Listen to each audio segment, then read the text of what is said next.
abundance is holistic. It's a holistic experience. You got to feel it right here. Like I am. It's all I am. I am. I am in my dream home. I am in my dream relationship. And then unpack what that looks like. But most importantly, how important is visualization in abundance, but then also how important is taking action. Right. So I have 5 visualization exercises in that book just because it's so important. Visualization is a gift to your heart and your soul. It's a gift because if the idea is the seed, visualization is the fertilizer. It's the fertilizer because when your thoughts are connected with an emotion, see, you would visualize yourself winning. And you would feel all the emotion that came with that. And all you're doing now is you're not chasing a foreign emotion. You know the feeling. And now you're just doing what's necessary to get back to that feeling in real time. Exactly. And so what a good friend of mine, Vishen, the CEO of Mind Valley, who you know, I did a visualization with him. We were in Bali. And he said to me afterwards, I never get emotional. He cried. He doesn't get emotional. He's like super, yeah. Well, he was like, I cried. I got emotional. He goes, I figured it out. It's visualization. A good visualization brings in emotion. He was like, that's how you do it. And so I love doing visualizations because, and it's real important in the visualization, you can't see it over there. You have to see it right here. To feel it. You got to feel it right here. Like I am. It's all I am. I am. I am in my dream home. I am in my dream relationship. And then unpack what that looks like. But most importantly, unpack what it feels like. And when you have that emotion in this moment, all of a sudden you stir up something that I don't think will ever go back to sleep. It'll go, okay, let's go get that. And what it really does is it sets up a state of cognitive dissonance. And cognitive dissonance is when you see something in your mind and you see yourself in a way that your behaviors are not currently leading to it. So your mind becomes disrupted and it goes, okay, can we get there? Right, because I'm not there right now. I'm not there right now, and that's not comfortable. Your mind wants to literally be congruent. What it thinks is what you're doing. What it thinks is what you're doing. And so when you set up a constant, and abundant thinkers like you and I, we do it unconsciously. We're constantly keeping ourselves in a state of cognitive dissonance, meaning, okay, what else? And I'm seeing Lisa over there and I'm going, okay, let me go. While being grateful for my now. Yeah. It's not in that I'm going to be whole and complete when I get over there. I'm whole and complete now. I just know I'm supposed to be over there. So let me do what's necessary to get over there. And let me evict any behaviors or characteristics that are stopping me and let me adopt any new ones that I need. Right. How does someone discover their unique calling? Because you talk about that in the book, discovering your unique calling. What if people are like, I don't even know what I want. I know I want to be out of the place I'm in. I want to be abundant, wealthy, healthy, great relationships. Right. But I don't know what my purpose or calling is right now. Right. I think that people put too big of a notion on purpose in that they think that it has to look like Nelson Mandela or Mother Teresa or Oprah or you or I. And a lot of times what you're really good at is right in front of you. What you're really great at is right in front of you. And to recognize that your calling and your purpose can change. Right. That it can change. You have a long lifetime. It's not going to be the same calling the whole time. And so allow yourself to evolve. Allow your purpose to evolve. What's that thing you do effortlessly that you give no credit to? Because you're just looking past it. Oh, it can't be that because it's not hard. Well, how about it doesn't have to be difficult? How about the fact that you're a great listener? How can you take that and use that and expand it? And don't compare yourself to someone else. Comparison, I think Benjamin Franklin said, comparison is the thief of all joy. It's all when you look left or right, people are always comparing me to Oprah Winfrey or Iyanla Vanzant or Les Brown or Tony Robbins. I said, listen, I will, if you want me to give you Oprah or Iyanla or Tony or Les, I'm always going to 1,000% fail you. But if you're ever interested, I do a damn good Lisa Nichols. I do a good Lisa Nichols. Yeah. And so when you look at what are my gifts, what are my unique gifts? I knew very early on I was a gifted speaker. I wasn't certified as a gifted speaker. I haven't passed any courses as a speaker. Matter of fact, the last time I took a speech class, I got a D-. And my speech teacher told me, Miss Nichols, I recommend you never speak in public, that you get a desk job. That was in my freshman year of college, the last speech class I took. So a lot of times your gift and your purpose, you've discounted it. either because someone else discounted it, or what's more common is you don't know how to monetize it. Yes. And sometimes the greatest gift you have to give is not for fee, it's for free. You watch people like you and I and go, well, why can't I get paid for it? Well, not every gift you're supposed to get paid for. Nelson Mandela did not get paid for leading 27 years when he got out of prison. He got paid after that, but he was a great leader while he was in prison. And Martin Luther King, he got paid from the church, but his fight for civil rights, that was a free one, and he paid the highest cost. And you can go on and on and on to some of the greatest leaders, Mahatma Gandhi. There wasn't a paycheck. Right. And so, and I'm not, and I know we're scaled down to our version, but don't get attached to having to get paid for your gift. Right. Yeah. I started this podcast as a way of, I'm going to do this for free for a year. I'm not going to take any sponsors. I'm not going to do anything. I'm not going to sell anything. I'm just going to create and facilitate great conversations. And serve. And that's it. And now the money is coming in because of how it's impacted people's lives. And your intention was in the right place. Yeah, but I wasn't like, how can I do this right now to make money? It was, how can I serve the maximum number of people? That right there. That when people live in a place of servant leadership, my grandmother said when I was 24, if you live in how can you serve the most people? When I sit with my team, I go, how can we serve more people? How can we serve? Last year, we were able to touch 30 million people. Wow. And that's all our question. Now, as we serve, our platform gets brought up. But how can we serve? Don't tell me how we can make more money. I'm not interested in that. I'm interested in how can we serve more? Because if I do the right thing for the right reasons, everything I need will be a byproduct of that. Exactly. So I think we get caught up in, society allows us to has us looking at possessions. And so we begin to measure our joy and our abundance on possessions. I have a friend he's worth $14 billion. Wow. How do you even write that? I had to write it down so I could see it. How many zeros is that? Right. A lot. He's worth $14 billion. I checked my email on my phone before we started, and he's on my phone asking me, please come visit me, because he's lonely. He's rich, but he's not abundant. Yeah. He flew from Canada to come to my house for New Year's just to be around people who were celebrating and wanted nothing from him. And so don't pursue the things. Pursue the acts of service, and everything you need will come. I promise you. Yeah, that's powerful. Let's talk about the 4 E's. What is this principle of the 4 E's that you talk about in your book? Yeah. So, I like to break up my life in quadrants, and I help my students. I do a lot of coaching. I do personal development and professional development coaching. And no matter where you come to me, whether you come to me for personal development or whether you want to turn your passion into profit in this professional development and business development for entrepreneurs, we go over the 4 E's because abundance is holistic. It's a holistic experience.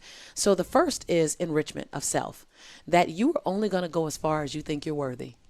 I can push, you can have the greatest product, but if you don't feel worthy, you will work hard to sabotage that relationship, because your self-worth says they weren't going to stay forever anyway. Or self-worth around money. You have a cap that you feel like you're worthy of $1 million. You will always get to 999,000 and you will stop because your self-worth says it. So enrichment is number one. What's a good exercise or process that we can follow on a daily basis, maybe something simple, to enhance our enrichment and worthiness? Absolutely. I did this for 6 months, every single day right after I brushed my teeth. And it's the ICU exercise. And you get in the mirror. Now, it's not necessarily simple because you're dealing with yourself. Of course. And as complicated as you are will be the degree of the mechanics of it are simple. The mechanics are very simple. Yes, I appreciate that distinction. You get in the mirror and you complete 3 different sentences. You want to write this down. The first sentence, you look at yourself and you say your name. So you say Lewis, and you complete this as I'm proud that you. And find 7 different things every day to celebrate yourself for. 7 different. Each day you can do the same thing you did the day before, but each day do 7 different things to be proud of. The second sentence is going to knock you down a little bit. It's going to come from your gut. Lewis, I forgive you for. And cut the shackles to blame, shame, guilt, regret, and anger. In that sentence, you cut those 5 shackles. Not the first day, maybe not the 3rd day, but by the 21st day, by the 13th day, you'll feel some relief. So, Lewis, I forgive you for. And go back 5 years, 15 years, 20 years. Do that. Forgive you for that thing don't nobody know about but you. Go ahead and cut those shackles. Because if you can still think about it, it's still in your energy space. Yeah. And then the 3rd sentence is, Lewis, I commit to you that. Before you make a commitment to anybody else throughout your day, you make 7 commitments to you. So the first sentence is, I'm proud that you're celebrating yourself first. We are under-celebrated as a society. We look for acknowledgement. They interviewed 100 executives that all made over $250,000 and said, would you like a 5% raise next year, or would you rather be told thank you more often? 100% said, keep your money. I'd rather hear thank you. So we're under-celebrated. But first, celebrate you. Yeah. Be the example. When I was on Oprah, when she said, what do you do? I said, I recognize that I'm the example of how the rest of the world is supposed to treat me. And it's my job to give the world the best example of how I like to be treated. Right. So celebrate yourself, forgive yourself, cut the shackles, and then commit to yourself before you commit to anyone else. That right there, Powerful. that right there will begin to fill your cup up to get to your saucer. I love that. Where did you start to learn that process? Was that something you just started to practice yourself and started looking in the mirror and trying different things? And You asked the question. I was in a relationship, engaged to be married, and it became abusive. I was emotionally abused, and then he picked me up and threw me 3 feet across the room and choked me until I passed out. I don't tell a lot of people that. And I was suffering with post-traumatic stress disorder. And my mother asked me to go to the doctor, strongly recommended I go to the doctor, drug me to the doctor. wow. And after the assessment of me in Manhattan Beach, my doctor said that I was clinically depressed. And I said, how did I get here? Me? That don't even fit with my name. I was head cheerleader at my high school. I was the captain of the track team. I'm always the person to get people going. It didn't fit. How did I get here? I don't know if you've ever found yourself saying, how did I get here? I was sitting on the table in the doctor's office saying, how did I get here? And when she wrote me the prescription, she handed me the prescription. And I read the prescription, and it said, Lisa Nichols Prozac. It was like I was looking at a foreign statement, my name and Prozac. And I asked her, I said, can I try something for 30 days? Because I realized I was just sad. I lost me. I had lost me in him. I had lost me in being a mother. I had lost me in being the mother of a son whose father was in prison and trying to hide that shame and then trying to make this man happy and then beginning to fend for my life. I lost me. So I needed to discover me. I needed to remind myself who I was. And so I just realized I didn't celebrate me. I was beating myself up. I was really mad at me. And I was showing up for everyone else. So I just made up these sentences. And I did it to rescue myself, to turn my crawl into a walk. And I ultimately was able to turn my crawl into a walk, and my walk into a run, and my run into a soar. But it started as a crawl. So I don't offer the how I got to that exercise often unless someone asks. Thank you very much, You're welcome. my darling. Thanks for sharing. And yeah, and opening up. I've long since learned 4 things. To me, this is the road to true freedom. I have nothing to prove.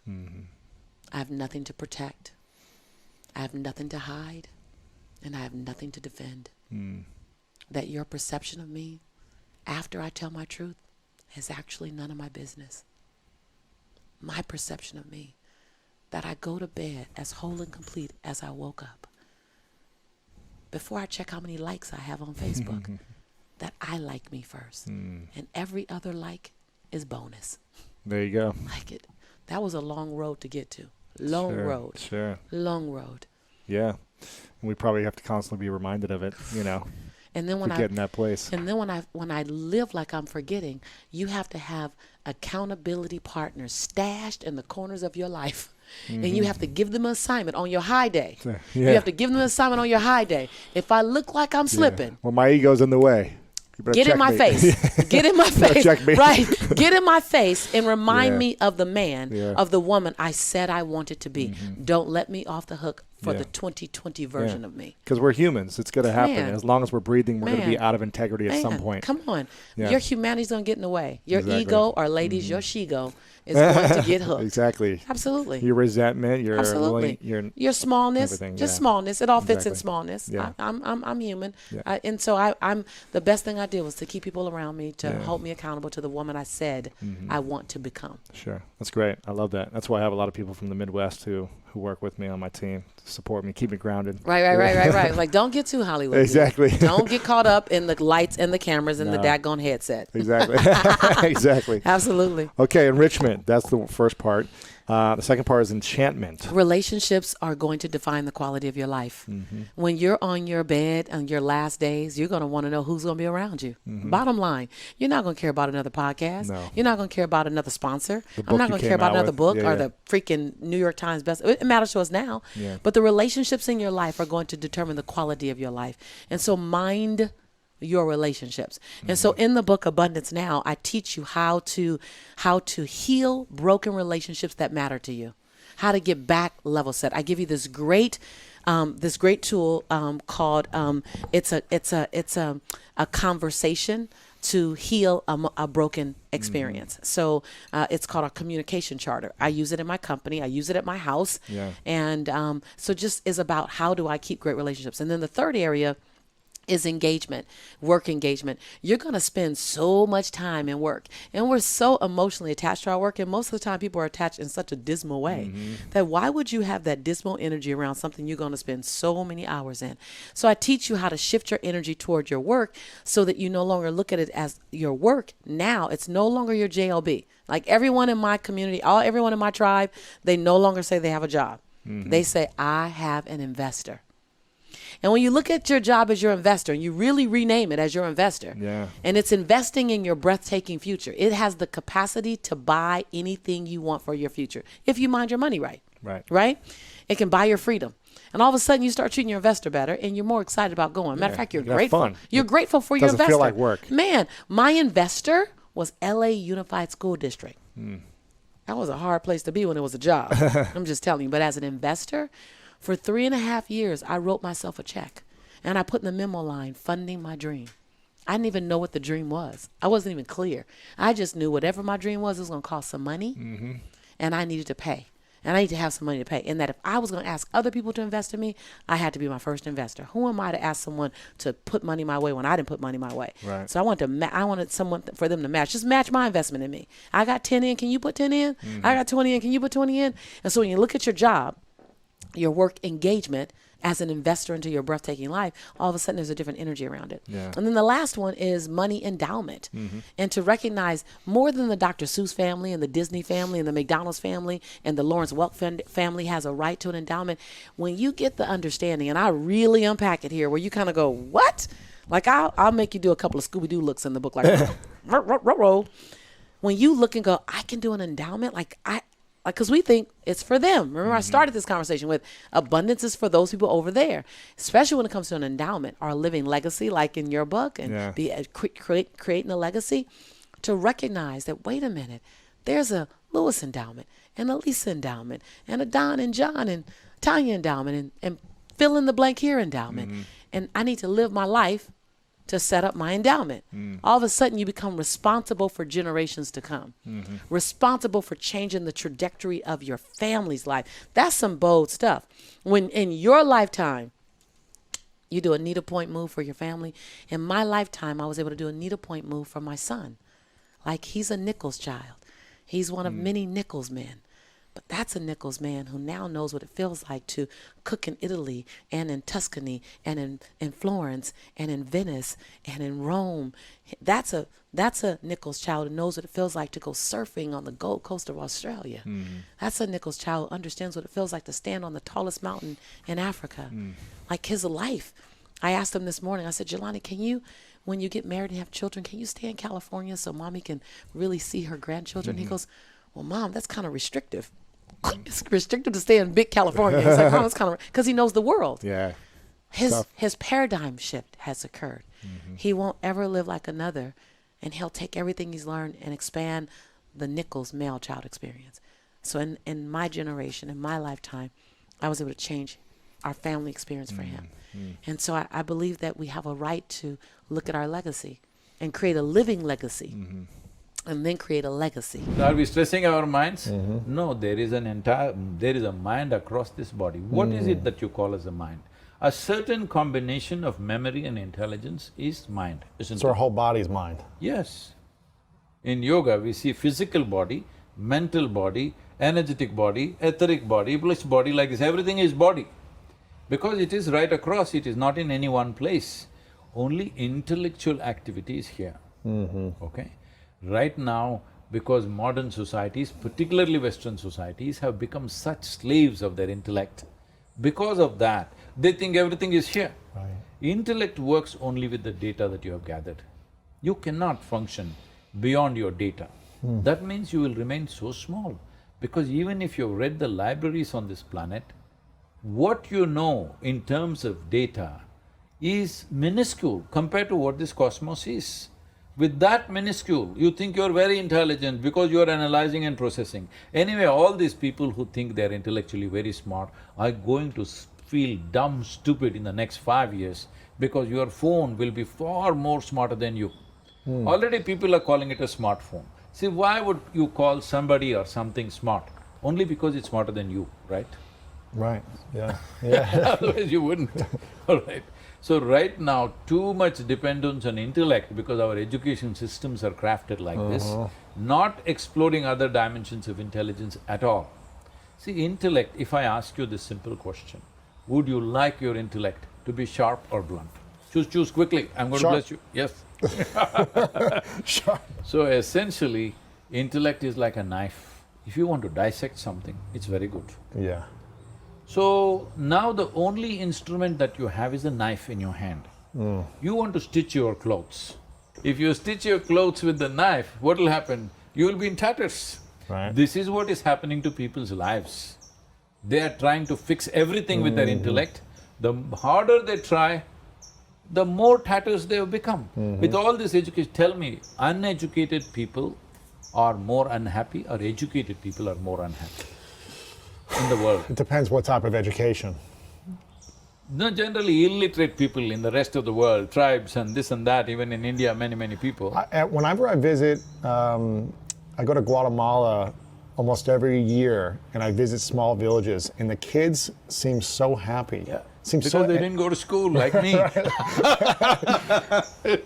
They don't have much, but they have family, they have community. What do you mean they don't have much? I mean, they don't have much in terms They of are the not material environmentally world. disastrous, that's what Right, you're saying. Right, exactly, yeah. They don't have a lot in the material side of things, but they have a lot in their hearts, richness, connection, community, love, and they seem very happy. Essentially, uneducated people or illiterate people are happier than the educated people. With education, your life should have become better, isn't it? Unfortunately, they're becoming unhappy simply because they only have sharpened their knife. And a sharp knife in your hand and you're unconscious, you're cutting yourself all the time. All the time cutting yourself. That's You painful. don't need any outside help. You can stab yourself. Yes. So people come to me and say, Sadhguru, my boss, he's horrible, my mother-in-law, she's not even human, my wife, she's such a pain, my husband like this. I say, you come here to the yoga center, I'll make sure your boss, mother-in-law, wife, husband, nobody enters this place, just you. I'll give you a nice place to live, good food to eat. Nothing to do, just be happy, that's all. Yeah. You must be just joyful. I'll make random checks on you. If I find you unhappy or miserable, then I won't feed you because I don't believe in feeding misery. If you remain joyful, I will feed you for the rest of your life and take care of you like you're my prized guest. But if you show misery, we won't feed you. Well, you leave them in one room for 24 hours. You will see in how many ways they'll twist themselves out, it's unbelievable. Because when you're alone, if you're miserable, obviously you're in bad company, isn't it? Right. I'm with you, I'm miserable. I think it's because of this guy I'm miserable, there is this guy I'm miserable. I'm sitting here alone and miserable. Now who? Right. Who is causing misery? How do we get out of that, though? No, essentially one must understand Human experience is caused from within, not from outside. Right. What we do, arrangements we do outside in the form of home, family, automobile, this, that, these are arrangements to facilitate our activity. They are not going to make you happy or unhappy, but right now, the car sellers are telling you, only if this is joy, this car… I'm sorry, I'm not against any brand, I like the brand. They say this car is joy, somebody else says this car is love. Oh, all the best. This is power, this is… yeah. Power is okay, car has power. But where is love exuding from the engine or joy exuding from the engine, all right? Power, all right. But right now, if you… this is something I've been noticing, it's only in recent times, probably last 10-15 years. If you look at any car I look at every advertisement, whether they're selling an automobile or a machine or a crane or an earth mover, because I'm interested in anything that works, not that I'm going to buy them. So when I look at it, car ads, nobody's telling you what's the engine, what's the transmission, what's the power, what's the torque, nothing. They're talking about the leather, they're talking about the wood paneling, they're talking about the stereo. Arey, you buying a sitting room? You want to buy a drawing room or do you want a car? If I want a car, I would look at the engine, how it is made, what does it do? Right. No, nothing. Only… Why is that? Because they're buying a car for neighbor's envy. They're not buying a car because they love to drive a good machine. Yeah. It's always about being better than somebody else. Why do we obsess over that in general? And is that mostly in America, or do you see that all over the world? No, it's everywhere. America kind of setting the, path breaking. The standard. We're the best at trying to be the best. So this is unfortunate cultivation that is happening from kindergarten. If you're going to school, what your parents will say? You must be number one. If you are number one, what about all the other 30-40 kids who are there? They must be below you. They're losers. They're losers. So your joy is only in other people failing. When your joy is about other people's misery, that's not joy, that is sickness. Phew. Right now, whole world is invested in this. It's not just America. America kind of displays it like that. Not that it's not there everywhere else in the world, everywhere it's there. But here it's being shamelessly displayed, they are little shy everywhere rest of the world, but still they got it. Yeah. What would the world look like if we chose to lift everyone up and celebrate other people succeeding or being happy, or whatever it looks like for them to succeed? What would the world look like? See, I see in America, everybody keeps talking about family, family, family. But you've forgotten, just as maybe a century ago, maybe a century ago or even 70 years ago or 50 years ago, if you said family, it meant crime. Why? Because the families were running the crime, Oh, wow. The Cosa Nostra. The family crime, gotcha, yeah. They always refer to crime as family. Because family is a crime. Really? Let me come to that, I know this will get me into trouble. Let me come Explain it to me. See, there is only one crime and there's only one evil in the world, that is limited identity. How much crime you will commit simply depends on how empowered you are.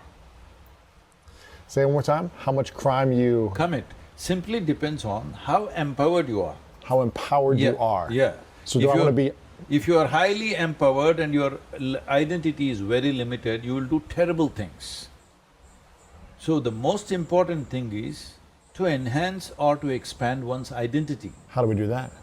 See, for example, traditionally in the yogic culture in India, before we start education for a child, the first and foremost thing is that he must take a cosmic identity.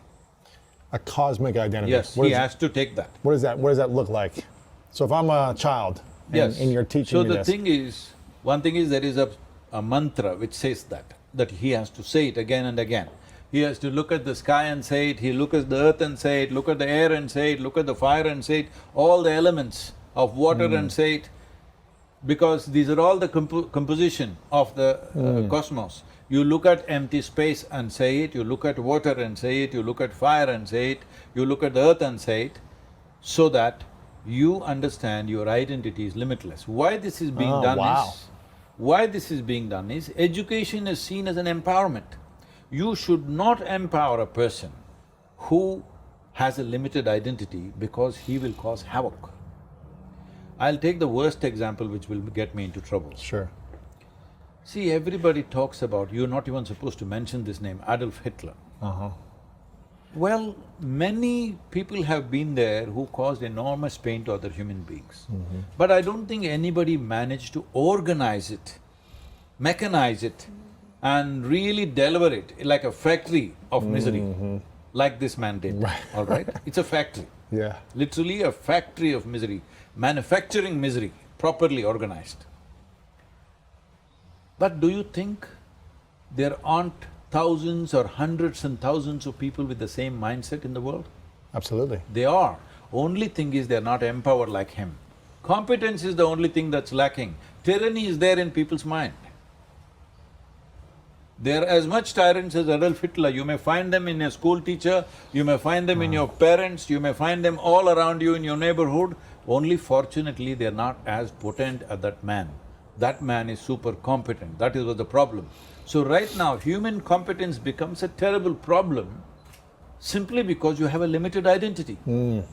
So, you invest your identity in a family, you invest your identity in a community, race, religion, nationality. Your relationships, your… Tell me, in the name of nations, in the name of race, in the name of religions, in the name of communities, how many terrible things have we done in this world? It's still happening today. No, the most terrible… leave what's happening today, just look back in the last Oh, yeah. 100 years. All for someone's identity, pride, country, Yes. city, state, religion, all these things. How… you just take 20th century, okay, Yeah. 1 century passed, 21st century is just progressing now. 20th century, take it, in the name of race, what all have we done to each other? Yeah. In the name of religion, what all have we done to each other? In the name of nationality, what all have we done to each other? Just look back and see, we've literally killed half the world's population in 20th century. Because of identity. Yes, of a philosophy, of an ideology. People have killed, all right? Right. So, limited identity and empowerment is a disaster. But we are continuously cultivating this all the time. So I said family is crime because family is the first identity that you take. After that comes community, after that comes maybe race or religion or nationality. Right now, nationality is reasonably the largest identity you're taking. Within this nation, it looks nice that you're committed as an American to the well-being of America. Right. But just see who is fighting who in this world. A good Indian is fighting a good Pakistani. A good Hindu is fighting a good Muslim. A good American fighting just about anybody.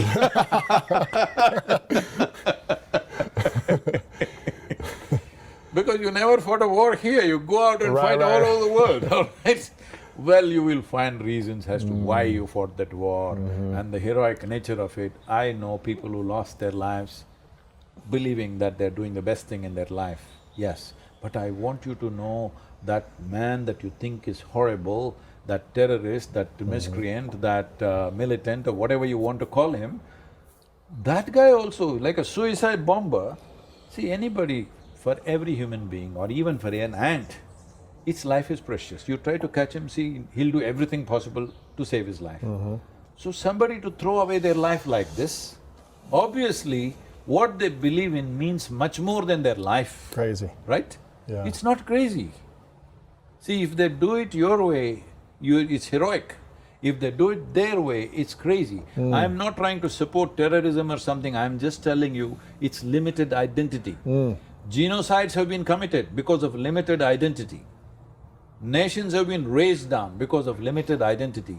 Evil things we have done to each other on individual level simply because of limited identity. So this is what yoga means. Yoga means union. That means you consciously obliterated the boundaries of your individual nature and your experience of life expanded. Once you sit here and you experience everything around you as a part of yourself, after that you do not need any morality, you do not need any commandments, thou shalt not cut that tree, thou shalt not kill this man, thou shalt not rob this. This is meaningless to you when you have experienced something as a part of yourself. So, the entire system of yoga, when I say yoga, I mean yoga, all right? Not the yoga that's happening in Los Angeles studios. I have nothing against them, but I'm saying we've reduced it to Right. something just To build one an identity aspect. around. Yes. Yeah. Twisting and turning your body, it's good for you, you'll become flexible and maybe healthy, that's good for you. But I want you to understand, would you not wish that Adolf Hitler was a sick man instead of a healthy man? I would not wish that, yeah. I wish he was a healthy man. Huh? I would wish he was a healthy man. He was healthy, that's the problem I'm saying. You wish he was a sick man? Yeah, wouldn't you Oh, be you happy mean- if he got cancer at Oh, I see what you're saying. 25 I see what you're and he saying. wouldn't kill all these people, wouldn't set up this factory? Yeah, I wish they wouldn't have died. So Yeah. I'm saying, health becomes a curse, Really? competence becomes a curse, intelligence becomes a curse. Why? Because you have limited identity. It's in that context I said, family is crime. Family is a wonderful place where people are supporting each other. Although you cannot change conditions or circumstance, you don't have to let them control you. We can't control what's going on outside, but we can control what's going on inside, you know? And unfortunately, I don't think many of us have been raised to really understand that. Yeah. And it's a lack of understanding that's causing all our problems, you know? But how can you say that to someone who's like, well, I don't feel like I have control on the inside when it seems like everything has power over me? What's something they could start to shift? You see, the truth is for that person, that would be true, that they're being controlled by outside. We look at it this way. We are the only creature on the planet that's totally disoriented in our environment. All the little squirrels, the birds, all the animals are completely at home in their environment. They blend in. You and I are totally disoriented in our environment. We've been given the mental faculties to create our own environment. However, we go right through school and we've never learned that. We have higher faculties and the average person has no knowledge of how to operate with them, how to develop them. We have perception, the will, reason, imagination, memory, and intuition. Now, those mental faculties, they're not just words, they're actually mental faculties that we can use to take control over our world and to create the environment that we want. But unfortunately, we grow up, we don't know that. We've been raised to live through by what we see, hear, smell, taste, and touch, our physical senses. And we've been raised to be controlled by what's going on outside. As little kids, will you listen to what I'm telling you? Will you look at this? You know, and so it's all outside. We get our report card and that tells us what kind of student we are. But it really tells us where our mind was at for a few minutes 3 weeks ago. Got nothing to do with who we are. So I think we're raised in ignorance, actually. There's a very small percentage of the population that have a reasonably clear understanding of who they are and what they're capable of doing. But the ones that do are in the minority. Our whole company has been dedicated to teaching that to people for the last 50-some years. Powerful. You talked about the five mental faculties, and I even touched on this briefly in our previous interview. But I'm curious. Yeah. I have a new question for you. Which of the faculties typically is the hardest to, I guess, master or become efficient in, to use to your advantage in a positive way, and which is the one that you feel like hurts us the most when we don't master? Well, I think reason is probably it's the one that's spoken about by almost all the great leaders. Yeah. They've all been complete unanimous agreement that we become what we think about. It's our reasoning factor that enables us to think. Ford says thinking's the hardest work there is, which is the probable reason so few people engage in it. Dr. Ken McFarland, who's gone for a long time now, but he was a great educator down in Kentucky. He one time said 2% of the people think, 3% think they think, and 95% would actually rather die than think. Now, that sounds cute, but it's true. If you stop and listen to what most people are saying, it's going to be fairly obvious they're not thinking. If you stand back and watch what most people are doing, it's fairly obvious they're not thinking, or they would never say or do what they're doing. Most people today have their television on the news and they're just soaking up all the stuff that's going on that's dominating the media right now. So they've become a plaything for what's going on outside. And that's why they're living in such fear. By consuming the media of whether it's true or accurate or not true, you're being manipulated in a sense. Yeah. It's not a matter of whether it's true or not. Is this how you want to spend your life, just listening to that? That doesn't mean you should deny it. It doesn't mean that you should say, well, that's all false. I don't know whether it's true or false. It's just bad news. I don't want to be involved in it.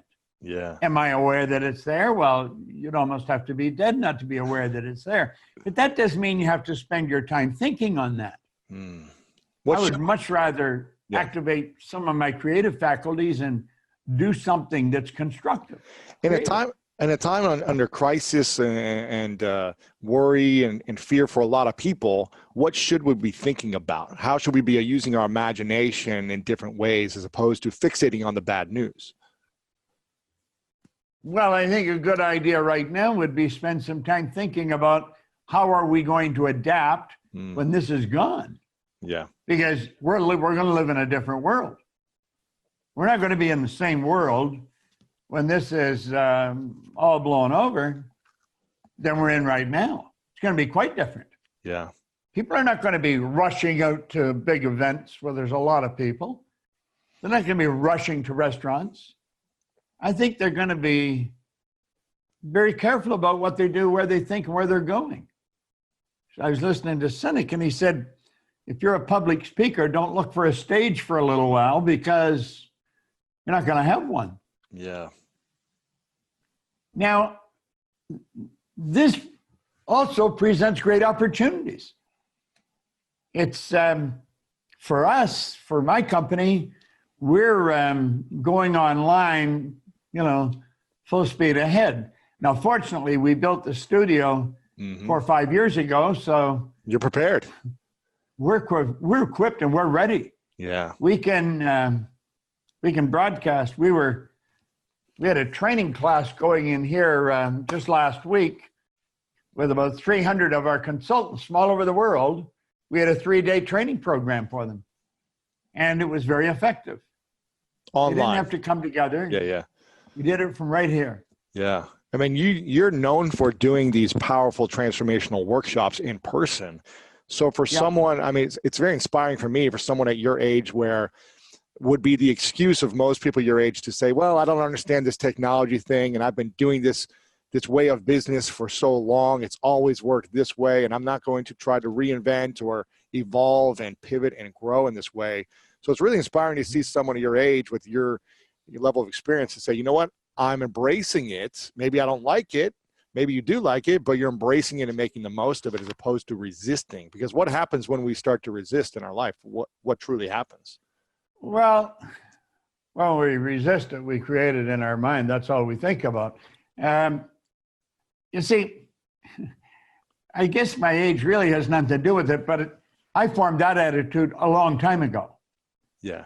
I didn't like the idea that when you've lived for so long, you've got to cut out, you've got to stop. I thought, I don't like that idea at all. First of all, I think I believe we're here to do God's work. God's work is creation,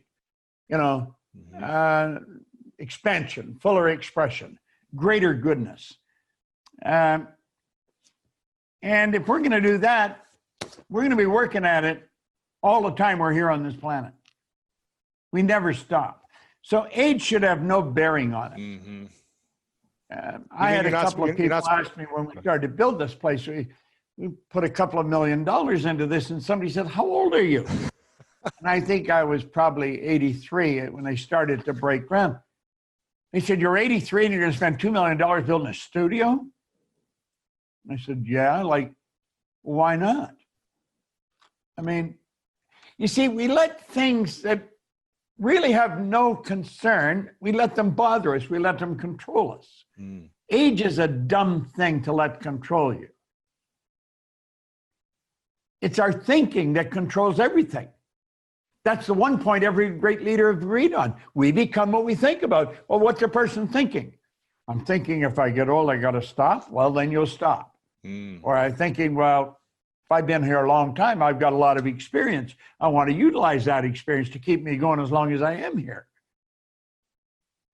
I mean, anybody had their head screwed on right a few years ago would know that this thing's going to take over. Yeah. And if we don't learn how to use it, we're toast.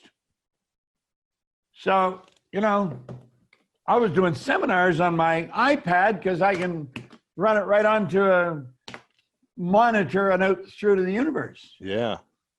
What should we be thinking about the most right now in your mind? If I thinking think we is the should most be important thinking thing. about our future. I think we should be thinking about the greatness, like it's the school of greatness. I think we ought to be thinking about the greatness that we've got locked up within us and bring it to the surface. Everyone has deep reservoirs of talent and ability within them, and they can bring it to the surface to accomplish anything they want. Now, to sit in fear and wonder what's going to happen, that is a dumb waste of your talent and your time. Yeah. And unfortunately, that's what most of the media is promoting right now. To believe in fear is to believe in something you can't see. To believe in faith is to believe in something you can't see. Well, if you have a choice, I think I'd choose faith over fear. Absolutely. I think I believe where I can really see something happen. I believe we're going to have a phenomenal year in our company. Wow. In fact, I have a business partner, Sandy Gallagher, and a very bright lady, was a securities attorney prior to joining us.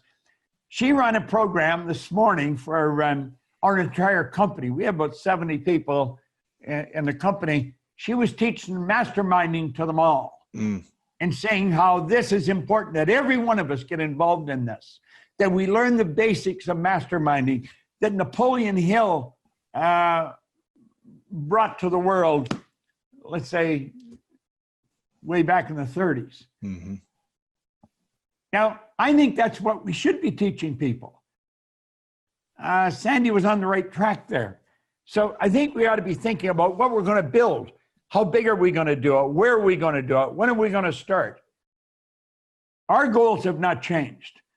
They're very big. They're very ambitious. And we're not letting this virus slow us down one bit. Yeah. As a matter of fact, we're trying to figure out how can we use this to speed it up. There It's you go. a chair and you can't get rid of it. Use it to your advantage. Yeah. There is a way we can use it to our advantage. People are more dependent upon the phone. I've got a computer here. They're dependent on their phone, their computer, more than they've ever been.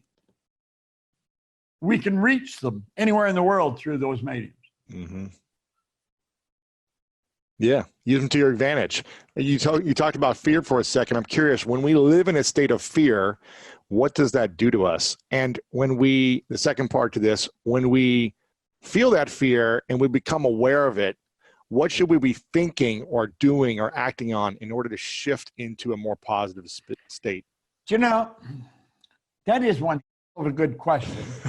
And it's a question most people are not able to answer. First of all, the cause of fear is ignorance. That is the cause of fear. And so if you follow the ignorance, it doesn't start out as fear. The ignorance starts out in a conscious level as doubt and worry. That's on a conscious level. We're doubting or we're worrying. Then we take whatever image comes into our consciousness of the doubt and the worry, and we turn it over to our emotional mind. That's what causes the fear. Well, that fear then has to be expressed through the body, through the only instrument it can be expressed through, our physical body. It sets up a vibration known as anxiety. Anxiety is not expressed. Anxiety becomes suppressed. We suppress it. And the suppression then turns to depression. which turns to disease, which turns to decay. You see, you're talking about a track a person gets on. It's a very negative track. It's ignorance, don't worry, fear, anxiety, suppression, depression, disease, disintegration. Now, the polar opposite of all that, the opposite of ignorance is knowledge. There's only one way to get to knowledge, and that is to study. Now, unfortunately, school didn't do the job that it was designed to do for most of us. School should teach us to love to study. Not really what it not to dread studying and homework No. and tests. They should teach us to love it. Because study leads to the opposite of don't worry, which is understanding. See, it's study that leads to understanding. We understand how to handle the fear. It's understanding that enables us to cause us to understand where the fear starts. The understanding, then we want to say, what do we understand? We want to understand this whole universe operates by law. One of the laws is the law of opposite. The opposite of don't worry is understanding. Now, if the don't worry leads to fear, what's understanding leads to? Understanding leads to faith. The faith leads to expression, well-being, and expression. It's not depression. It's not suppression. It's not anxiety. The faith leads to well-being. The well-being then is expression, acceleration, because we're at ease. There's not disease. So you're dealing with polar opposites. There's two different sides to things. And when we understand that, our world starts to change. It's by understanding that we learn how to deal with these pandemics when they hit. And they will hit. There will be others. There always has been, all down through history. If you look back, there's been things like this happen in the past. And unfortunately, the masses are sort of paralyzed by it. Yeah. And as a people, we add to that paralysis by feeding them more of what scares them. What we should be doing is helping them understand what the hell's going on. Why do we do that as people? Why do we feed people more of what scares them as opposed to what you and I do, which Because is try that's to be what people solution? want. That's what they buy. People Why? don't buy good news. People buy bad news. Why though? Can you imagine if everybody that tunes into CNN tuned into the school of greatness every week? It'd be amazing. Can you imagine if everybody that tunes into Fox tuned into your school of greatness every week? Have you any idea the impact you could have on the world? That's what we're trying to do. It'd be enormous. It'd be enormous. Yeah. People want bad news. It resonates with where their mind is programmed. They're programmed with negative information. Their paradigm is all bad news. It's what we're programmed with. Now, is everybody? No. There's a small select group of people that don't fall into that category. And they are always working diligently trying to lift everybody up. It's not an easy thing to do. But every once in a while, Lewis Howes will come along and start a school of greatness, and he'll call in different people that feed into that concept, that are in harmony with that, that resonate with that. And so it makes it interesting for the listener. And that's how it goes. Yeah. And that's what you're doing. And that's what I'm doing. Yeah. And it's not a losing battle. It just appears like it is. I'm winning. Yeah. I think you're winning. Now, we're not drawing the numbers that CNN's drawing, but the ones we draw are saying, absolutely. You got it. You got it. We're making an impact on them for sure. I'm curious. We are. I want to ask you more about self-doubt, because this is something I've been fascinated with for the last few years, as I spent most of my life dealing with trying to understand how to overcome doubting myself and achieve the sports goals, business goals, relationship goals that I had throughout my younger years. And I became obsessed with learning how to eliminate doubt. And I've been researching this more and just trying to learn from people like yourself on how you have dealt with self-doubt over the years, and how you think anyone who feels like they're doubting themselves, what can they do to go from doubt into confidence? What do you think is the path? Okay, that's a good question. It ties in with the previous question you asked. What do we do with fear? Fear comes from the doubt. So the doubt becomes the cause of the fear, which is the cause of the anxiety, etc. The doubt is the cause, fear is the effect. What is the polar opposite to doubt? Understanding. It's understanding. That's the opposite of doubt. So what is it we want to understand? Well, if it's me that's entertaining doubt, why am I entertaining doubt? If I were to find out who I really am, and I believe everything that's been taught down through the centuries, I would have no doubt. I would be realizing that I could do anything. And the only thing that's causing the doubt is a lack of understanding. So I'm going to keep studying. I'll gain a better understanding. I don't doubt myself. I don't doubt what I can do. Does that mean that I can do everything? No. When doubt appears, I'll eliminate it. And I'll eliminate it fast because I'm going to figure out how to do whatever it is I'm doubting. Yeah. And you see, if it's me that I'm doubting, it's because I don't understand me well enough. I did a broadcast the other day. It was all over the place. We had thousands into it on self-image. And we've got to get a better image of ourselves. We have to get a true image of ourselves, understand who we are, how our mind functions. Realize this physical instrument we're living in is nothing but an instrument. It's the instrument of the mind. And the mind expresses itself with and through this thing we call our body. Well, let's understand that better. This thing, you get enough power in your one hand to light up that building you're in for probably a month. Wow. There's about 11 million kilowatt hours per pound potential energy locked up in the electrons and the atoms of the body. Well, that's the invisible power that's in me. I want to understand that better. That's the physical side. What's the higher side? Higher side is my intellectual side. And that is the intellectual factors that I run through earlier. Perception, will, reason, imagination, memory, and intuition. There's 6 of them. And as I understand those more, as I understand my intellectual factors, I'm using the things and I'm utilizing and developing the things that separate me from all the rest of the animal kingdom of which I'm a part. Then I can tap into the spiritual essence of who I am. Because we're spiritual beings. And that's where the greatness lies. It lies in understanding the spiritual essence of who we are. You see, our spiritual DNA is perfect.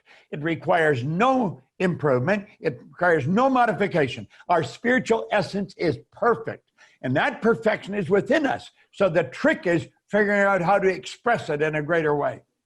Yeah, and not get trapped into a different type of expression through bad news or friends or parents' beliefs or whatever it is that tries to shut us down, correct? Exactly. So, and they will try and shut us down because we're coming up and we're saying, I'm going to do this. They'll say, you got to be out of your mind. You're going to quit that good job. Are you crazy? We got to be strong enough to say, I'm going to follow my dream. What is happening when we are in the field in our mind? And the grass, we start walking over the grass, and then we start putting, then it's muddy, then you put stones down, and then you have a paved road. What is happening to your brain when you start to learn something new that is challenging, and you get to a level of mastery or close to mastery on this? What is happening to the brain? What is happening to the body? And everything else? So what's happening to the brain is that you had a pathway that was established, either from childhood or later in life. And the brain is obviously a small percentage of your body weight, like 2 to 5% for most, generally. But it's a very energy hungry organ. So it's using up 20 to 30% of what you eat. Wow. And again, really?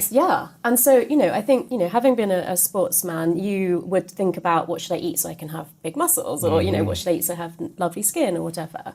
But actually you should be thinking, what should I eat so I can make the best decision today? Wow, interesting. So when you're asleep, your brain is using up 20% of the glucose that you have ingested that day. When you are focused on a task, it's using up 25% of your dietary intake. When you're stressed, it's using up 30%. So, you know, in terms of, you know, I sort of like to live in a brain first kind of way, because if you're doing that, everything else is going to fall into place, your cardiovascular system, Really? your gut.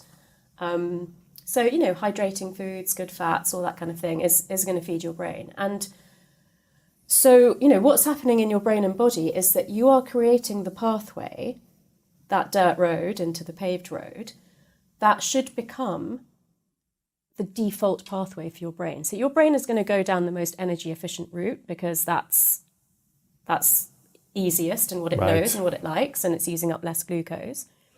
So what you have to do is build the pathway so that it's so strong that it's stronger than the pathway that's been there since childhood. How do you do that? Okay, you're not going to do that with Spanish because you're never going to be better at Spanish than you are at English, Right, right. right? But in terms of things like emotional regulation, if you were the person, and there's so many people like this who would cry and yell and slam the door and walk out and then come back, you can actually change that. You can become somebody who's got good boundaries, who's got self-worth, who feels that they deserve love. And you do that through neuroplasticity and building the pathway, giving yourself the examples, and acting like that in life until you do believe it. And just going back to the two things, I remembered what the other one was, which is what I have found personally is that when you have no choice but to do the thing that you have to do, you do it. So I would ask you, have you gone to a Spanish-speaking country on your own to a village where nobody speaks English? Right. Because if you did, I have been on my own in Mexico recently, where my girlfriend speaks Spanish, and so I practice with her. But this is the thing: when I go to Mexico with her, she's a crutch for me. Yeah. Right? Because I'm like, I got to order this thing, and Yeah. then I'm just like, I just want the chicken and vegetables. Can you let it? It's like- and there was some days where I was alone because she was off working, and I was like, okay, this is an opportunity for me to practice, to mess up, to Yeah. be embarrassed, you know, and Yeah. be okay with it, and by doing it, I felt like I was getting way better because I was forced to practice and try and ask questions and listen intently and not just speak in English and translate it. exactly. It's powerful. I mean, at your age, you will always, the way that your brain will speak Spanish is to translate it from English. So there's 3 types of being bilingual. And one is, you know, if you're bilingual from the time that you start speaking. And one is if you learn it. So for me, the Indian language and English. And then the second one is a language that you learn as a child, but you already speak another language. So that's French for me. And then my adult languages. And so I learnt Afrikaans when I was about 25, which is like Dutch, and then Danish when I was a bit older. And I was saying to my friend, who's a professor of neuroscience in London, that when I try to recall a Danish word and I'm struggling to recall it, I always think of the Afrikaans word, but never the French or the Indian. And he said, isn't that fascinating that your adult languages are stored in a different part of your brain? And, you know, so for a neuroscientist to understand that my adult languages are stored in a different part of my brain to my childhood languages, that at a certain point with Danish, I reached that tipping point where I wasn't tired and hungry from, you know, trying to do it. And I'm going to admit that I then gave up Danish because it was You did? It's too hard. Yeah. You're like, but I was like, but I've changed my brain. yeah. And that's actually what I wanted. That's why I was doing it. Sure. So, yeah, and with so many things in life, like, you know, when I gave up the regular paycheck of being a doctor in the NHS, a lot of people said to me, you could just go and do a locum for one weekend and you'd be able to pay your rent and your bills. A what for weekend? A locum means when you just do like a temporary job, you know, you just go and like sub in for a weekend or a day Sure, or yeah. a night.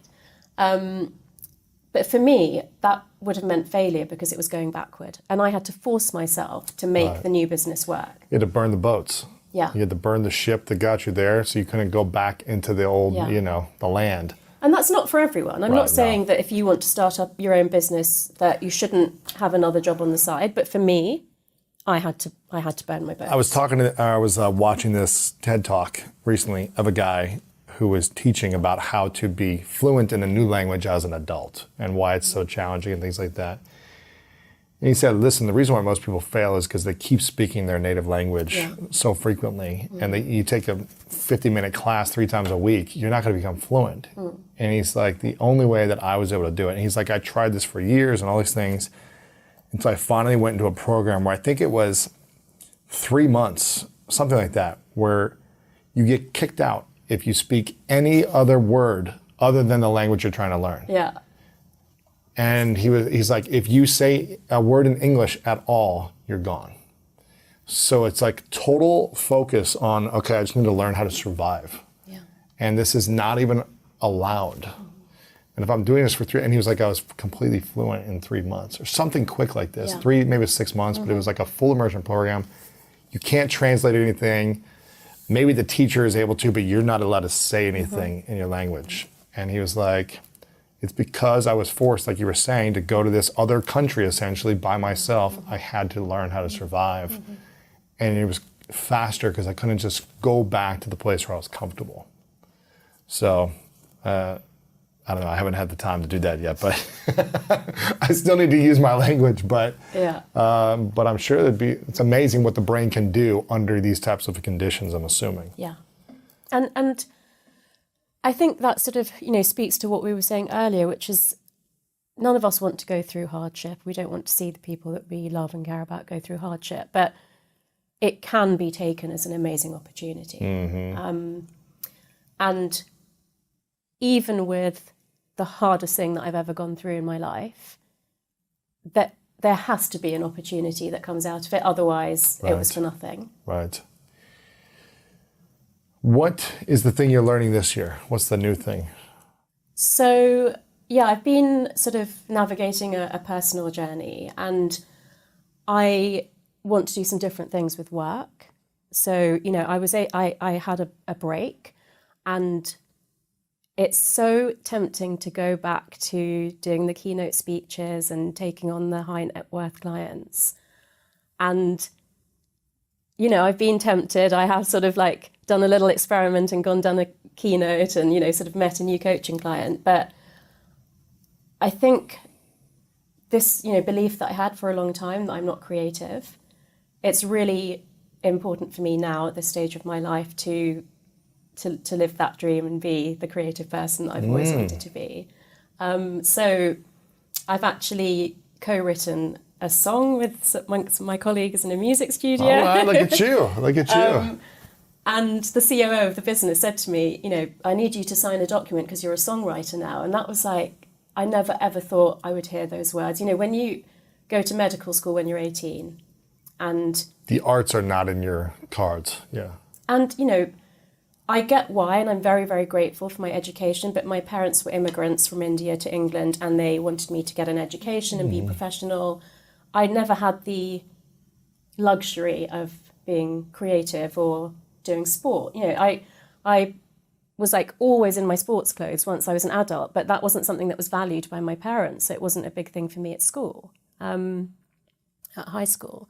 So art, creativity, sport. I'm the trustee of a charity for gynecological cancers. That's, again, something that I sort of thought that, you have to be a very privileged person to be able to do that. So, I think this constant journey of reinvention, of really being like the maximum that I can be. And in my book, The Source, I talk about the 6 ways of thinking, which are logical, emotional, intuition, physicality, creativity, and motivation. Trying to build all of those pathways in my brain and not. And I think it really comes back to like where we started with you saying about the woo-woo, which is that my logical pathway is well built. I don't need to build that pathway anymore. You've got that. How do we get back into manifestation mode when we have zero control in our life? We have to use the circumstances that we're living in as an opportunity to go further in our own personal development. What does that mean? Period. Let me unpack this for you. To truly manifest means that you feel good. Feeling good means your energy's free, you're inspired, you are receptive, and therefore attracting towards you what you desire. So if we're in a place now where we feel like we're out of control, we're trying to get control, we're in the opposite of that manifestation state, which I refer to as being a super attractor. We're no longer connected to that power. So the way back to that power is to put our personal growth first, to get back, not go out and try to force anything or do anything out there to find control, but to turn inward, to go deeper and identify what's unresolved, work out what needs to be healed, bring forth to the surface the truth of what's up so that we can show up for it, and get back to a baseline of feeling safe, a baseline of feeling joy, a baseline of connection. Rather than thinking that I have to go get control over something, we have to return to who we are. And it's a lot of language, but I can further that too. And what happens when we try to control our environments on the outer world, people on the outer world, schedule, food, working out, whatever it may be, when we try to control everything on the outside, but we're constantly in trigger mode. Things affect us so deeply, what's happening on the outside internally. Will that give us a sense of control if we have everything under control, but we're still triggered by everything? So when we're triggered, we try to find control because it's a way of staying safe. Being triggered in any form is really just an activation of a sense of being unsafe. Mm-hmm. So what we're going to do in that moment is go try to control our relationship or go try to control our food or go do something to feel safe. And that also can come in the form of addictive behavior like overeating or drinking too much to anesthetize and numb out that feeling of being unsafe, that feeling of being activated and triggered in a wound, in a place of fear ultimately. So what we want to really begin to recognize is the reasons that we get triggered, and then find tools, self-soothing tools, self-help methods, breath practices for self-regulation, regulating our own nervous system, our energy, our field in those moments so that we don't live from trigger to trigger to trigger to trigger to trigger. During COVID, man, I mean, the whole world has been triggered. So we've been in this constant state of hyper arousal, fight, flight, freeze, reactivity. And I said very early on, I said this in March of 2020, there's two ways you can show up for this. You can numb out and drink and use and anesthetize yourself in whatever way you do, or you can show up. And when I say show up for yourself, show up for the unresolved parts of yourself, show up for the painful stuff, show up in your therapy, show up on a show like this, show up in a self-help book, show up through a 30-day contemplative practice, whatever it is that you are guided to actually take action with it. So we had two choices, and we still have that choice. Even if it's been a year of numbing out, you can choose again right now. Yeah. What's been the biggest internal trigger for you that still affects you today that you haven't fully gotten over the hump? Mm-hmm. Or do you feel like you've kind of mastered that part of your life? I am in the mastery process, but I think that I will be for the rest of my life in mastery. But I'm really a year ago today, I was in a much more triggered state than I am fast forward 12 months, a little more, because like everyone else, COVID activated unresolved parts of me, feelings of feeling out of control. That's a big one for me. Like you said, feeling out of control, feeling unsafe, feeling not cared for, feeling like I have to do everything. So while I've spent the year really like in full blown recovery mode, like saying, hey, I see this head on, what hit the fan. Mm-hmm. I'm gonna show up now. I've shown up with every ounce of my being and have really come out the other side. But to your point, it's still there. So it's not that I'm completely healed and I have no triggers. Mm-hmm. The difference is that I'm so aware of those triggers. I said to my executive team today, I said, listen, guys, I said to our HR director, I would like you to go. We've been doing a lot of educating ourselves on how we want to have our company structure and team communication. And I was like, the exec team, which is our CEO and our COO and myself, we're kind of in our old habits. But our energy isn't there anymore. Like we're not those people anymore, but we're still falling into these old habits. So can you help us create the structure through which we can have boundaries and proper communication so that we can step into the new patterns of who we are? So some of it is that we have to catch up with our own growth in a sense. And I think I've seen that personally and professionally. So it's fascinating when you make a commitment to your inner life, what can change, and then the discomfort along the way too. Right. What would you say is what's been the biggest trigger for you in general in your life? Feeling inadequate and unlovable. Really? That's the feeling. Okay. What triggers that feeling is feeling out of control, feeling like people aren't showing up for me. Because the thing and when that people don't show up for you, or you don't feel like they're showing up for you the way that you want them to, I feel inadequate and unlovable. Like, I'm interesting. Wrong. Even though they might me. be showing up for you fully in their capacity, if you don't feel it a certain way. I have to do everything. No one can take care of me. Wow. Man, I'm sure a lot of people can relate to that. So how do you learn to overcome that on a daily basis when that's been so embedded for so long?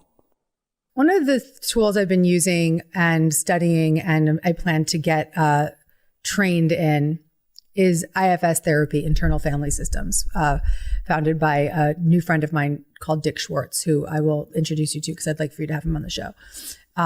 I'm his new pro bono publicist, but he's truly an amazing man, and he's created a system that is one of the most profound therapeutic systems for any human, but especially those of us who have had trauma. And the internal family system, simply put, is the belief system that we have many different parts of who we are. And we have these protector parts that protect these inner child parts, like that he refers to as exiles. And so the inner child part is I'm inadequate, I'm unlovable. And the protector part is whenever that inadequacy or that fear of not being good enough or not being cared for shows up, the protector part is I'm going to control everything around me. So that's the part I call the controller, right? Another one of my protector parts is knives out, right? So that's the part of me that's like, if you mess with me, the knives are out. Don't right. Right. And another protector part could be for somebody, even numbing out could be a protector part, right? Or drinking or addiction can be an extreme protector part. So there's no bad parts, as Dick says, but the work is to really get to a deep connection with is what IFS refers to as self energy. Self could be considered, in my words, source, inner guidance system, the universe, God, the part of you, the all-knowing, loving, caring, parental part of you, really, the part of you that can care for those more extreme parts. Does that make sense? Absolutely, yeah. Yeah, it's a pretty dense idea, and it's quite the opposite of what we've been brought up to believe in. But I'm very clear that one of my intentions, because I've been practicing IFS for 8 years with my therapist, and it has had a profound impact on my well-being and my experience of other humans and my ability to witness people with compassion, even people who are really in bad ways, or people who have done harmful things, but to see them with compassion because I can see them in all of their parts. Right. And when someone's being aggressive or angry or in knives out mode or addiction mode, when you can see it in yourself, you can see it in other people. And when you can have compassion in yourself and the way you've been now or in the past, then you can start to look at other people and say, well, I don't agree with this, but I'm not going to scream at them and yell at them or get angry at them, but I can have compassion and learn to communicate in a way that they could connect with and resonate in this moment.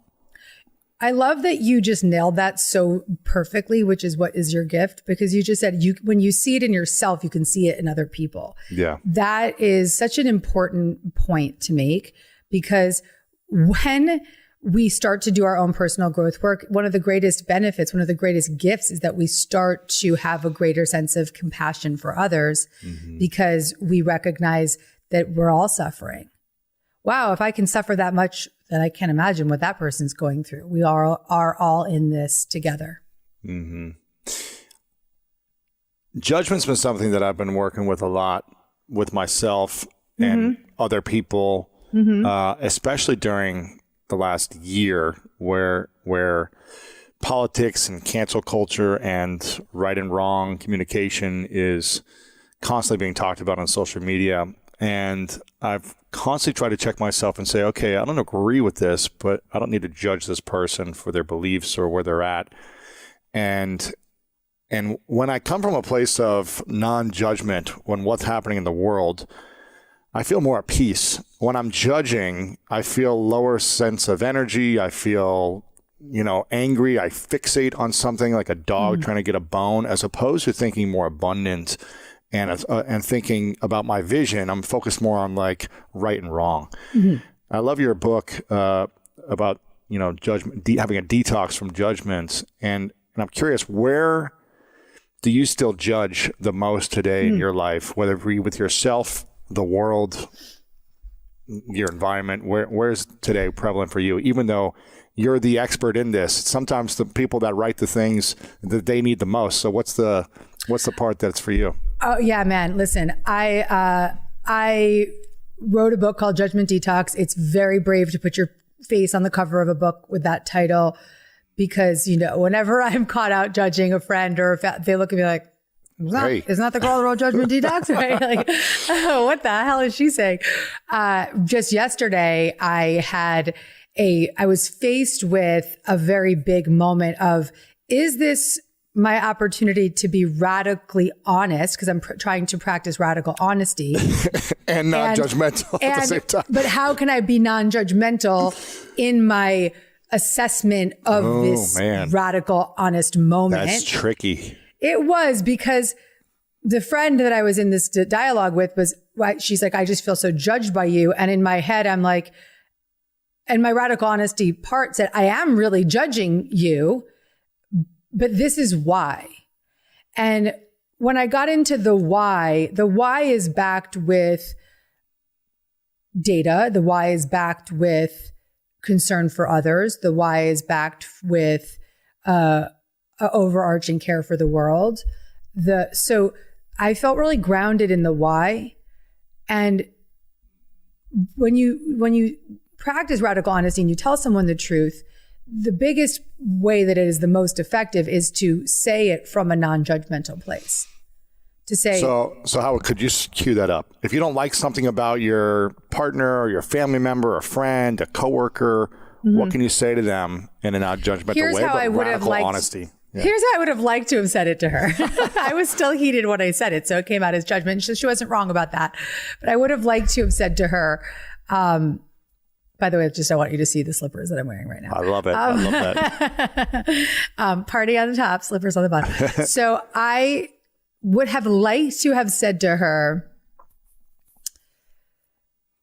I have no intention of changing you. I welcome you to tell me whatever it is that you need to say. I just want to be able to tell you the truth first, and then you have every right to tell me exactly how you feel. I want to be honest with you so that I don't hold on to it, and so that we can clear the air. And it's important for me to let you know my opinion about this matter. So here it is. And then when expressing it, speak about it honestly. And then using nonviolent communication, which would really imply, I'm noticing this. It makes me feel this way. I think a resolution could be this. How about that? Yeah. And just coming at it from a place of human to human connection rather than trigger to trigger.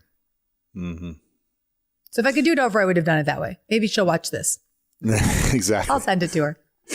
And why do you think most people are blocking themselves in general from having what they want, whether it be the relationship or the financial abundance or the peace that they want, internal peace? What's the main blocker? Is it judgment? Is it anger and frustration? Is it their childhood traumas? What's the main thing?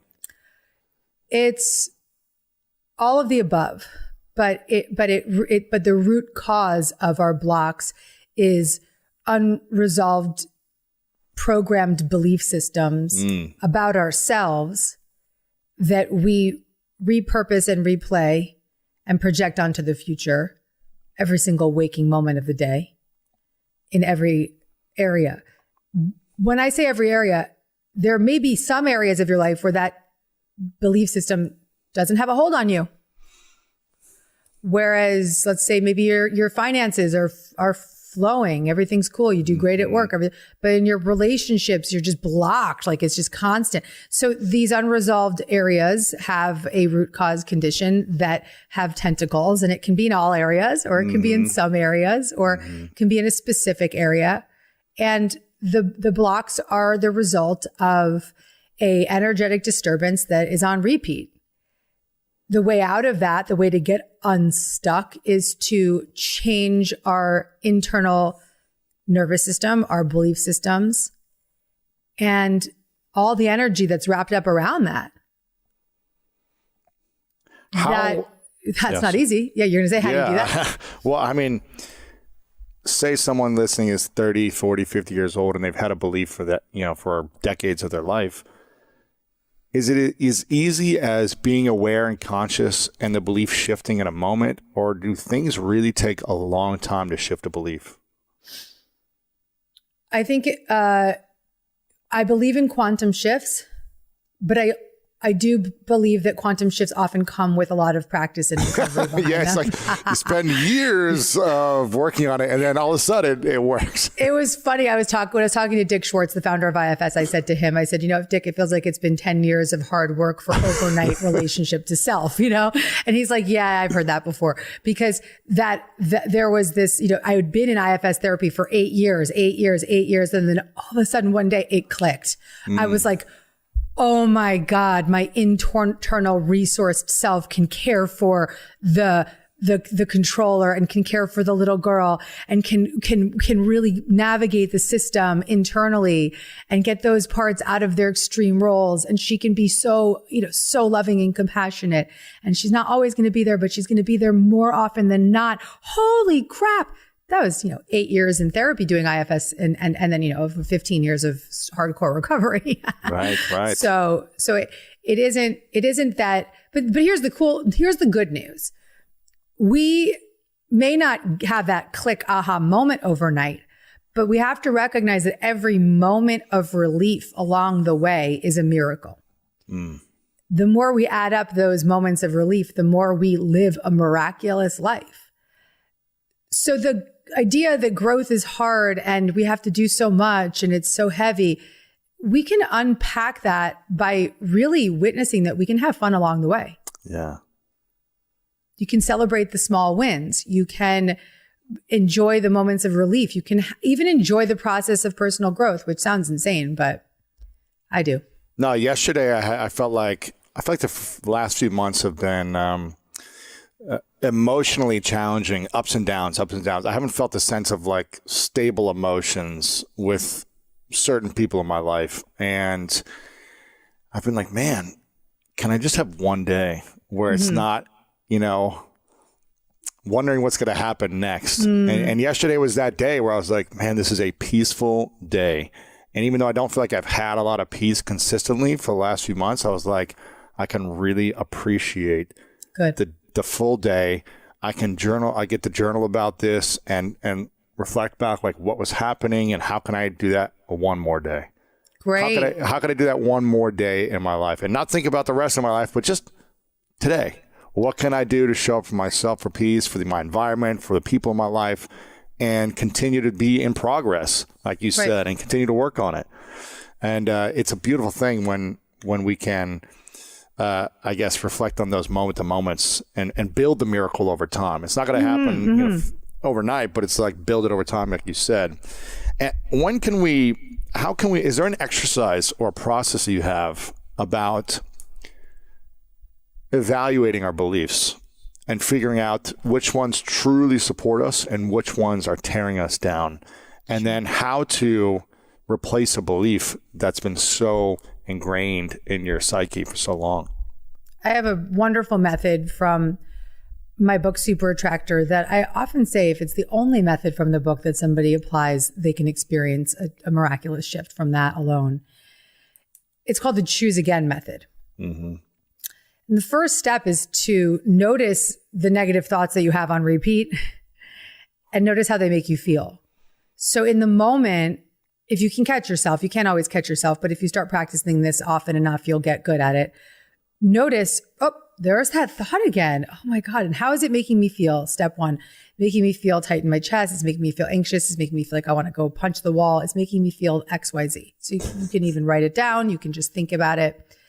Step two is really important. It's to forgive yourself for having the thought. Mm-hmm. When you forgive yourself for having that thought, what happens is that you no longer identify with it. You just see it as a thought that you keep thinking. You just see it, oh, there's that freaking thought again. So it's not, this is my thought. This is a thought this is that I'm me. thinking in the moment. Yeah. It's just that thought that I've thought again and again. There it is. There's that thought again. I'm not good enough. There's that thought again. I'm bad. There's that thought again. No one loves me. There's that thought again. I can't handle this. Oh, it's just there again. Right? Just notice the thought. Oh, forgive the thought. Forgive yourself for having the thought. And what happened? Abraham Hicks says that a belief is just a thought that you keep thinking. When you forgive yourself for having the thought, you no longer believe that that thought is you. You see it as a thought that you keep thinking. The third step is the fun part. That's when you can choose again, where you can reach for the next best feeling thought. So in the moment, you would reach for the next best feeling thought being something that you believe in. So I always use the example, if your thought is I'm broke, I don't want you to choose again with I'm a millionaire, because the ego part of you, the fear part of you is going to be like, yeah, freaking right. Nice try. Right. You want to reach for the thought of I have that job interview next week and I'm excited about it. I have LinkedIn, which is an incredible resource. I can reach out to that friend who knows so-and-so. I have the skill set that I am really proud of. I have this education behind me. I have this resume. Whatever it is that you can lean into, that you believe in, that empowers you, that makes you feel good. And once you start to get into a momentum with feeling better, you reach for more. Your life is a physical manifestation of the conversation going on in your head. I'm going to start with that. Can we just speak for like 24 hours on this? I love this. Right. Your life is a physical manifestation of the conversation going on in your head. So if you said nothing but thought everything, your life is going to show up to make your thoughts true. So you have one job. You have one job in your life for you, to make what you think about life true, so that you're not wrong. You don't want to walk around wrong. You want to be right about the life you see. So you're going to work hard to produce the life that you talk about in your mind. Whether that life is no one loves me, I'm all alone. You can be in a group of people and you will think, I'm so alone. And you will feel alone, and things will show up to co-sign your loneliness just because you're looking for that. And so if you start with, I'm going to say the mind, like the mind is that thing. The mind is the core engine. It starts all things. It shuts all things down. When I start thinking something different, I'm like, hold on, stop. I want to think something. I shut down that behavior. I shut down that outcome. When I birth something, I birth it in my mind. I focus on my mind. I see myself there in my mind. Before I got on with you, I was doing guided visualizations. I'm recording them. So people, and I mean, they're juicy. And I'm saying, see yourself here. Because if you can see it, and then the key is evoke the emotion as if you were there. Yep. Right? And that's why people who are sad all the time are sad, because they're thinking of things that make them sad. And then the emotion follows the thought. So I'm going to say everything starts with your thought, Lewis. But let me just say this. When you speak your future into the world. You speak your future. Whatever you say, whatever falls off your tongue, when you say I am, right? The unconscious mind says, and you are so. Whatever comes on the other side of that. And so you ask me a hard question, which one is most important? It starts with the thought. I think the thought is that's where everything originates. And then you add a whole lot of turbo boost to it with your tongue. Yeah. And so when you align the two, and then you add to it, like the B12, the B12 of action. Action is like, that's the nitro, like, right? And I see so many people, they think it, they write it, they journal it, they talk about it, and they do no action. And I go, you understand that the action is that's like putting the flower in the sun, because it requires sun. And so, yeah.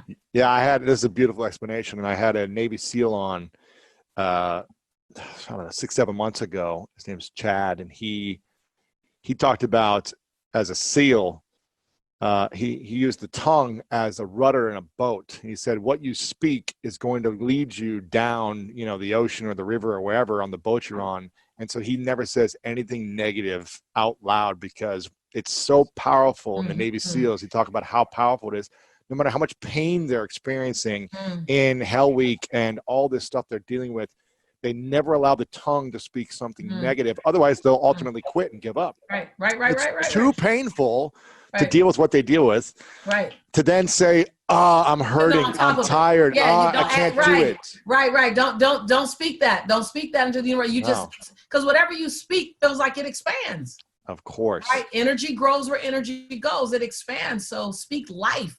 Speak possibility. There is not one dark situation that doesn't have a glimmer of light. It doesn't mean it's going to be convenient to see. That's true. And most of us are looking for convenient light. Yes. Oh man, I want to speak for like 5 more hours with you, but I want to try to finish with a few final questions here. Yes. Even though I don't want to finish this, We'll have to come you back on. Yeah, we'll bring it back on. Let's do this again. I promise it won't be as challenging to get me in the future. I promise, my friend. I want to talk about for a moment purpose, because I feel like right now we're seeing a lot of people with scattered purposes, especially with everything that's happening in the world over the last 3 months, 6 months. I'm seeing so many big influencers go through divorce who were publicly had great relationships. I'm seeing people's businesses go under because of they were in the events business or whatever, and they weren't able to adapt and shift. I'm seeing people scattered with their purpose and unclear.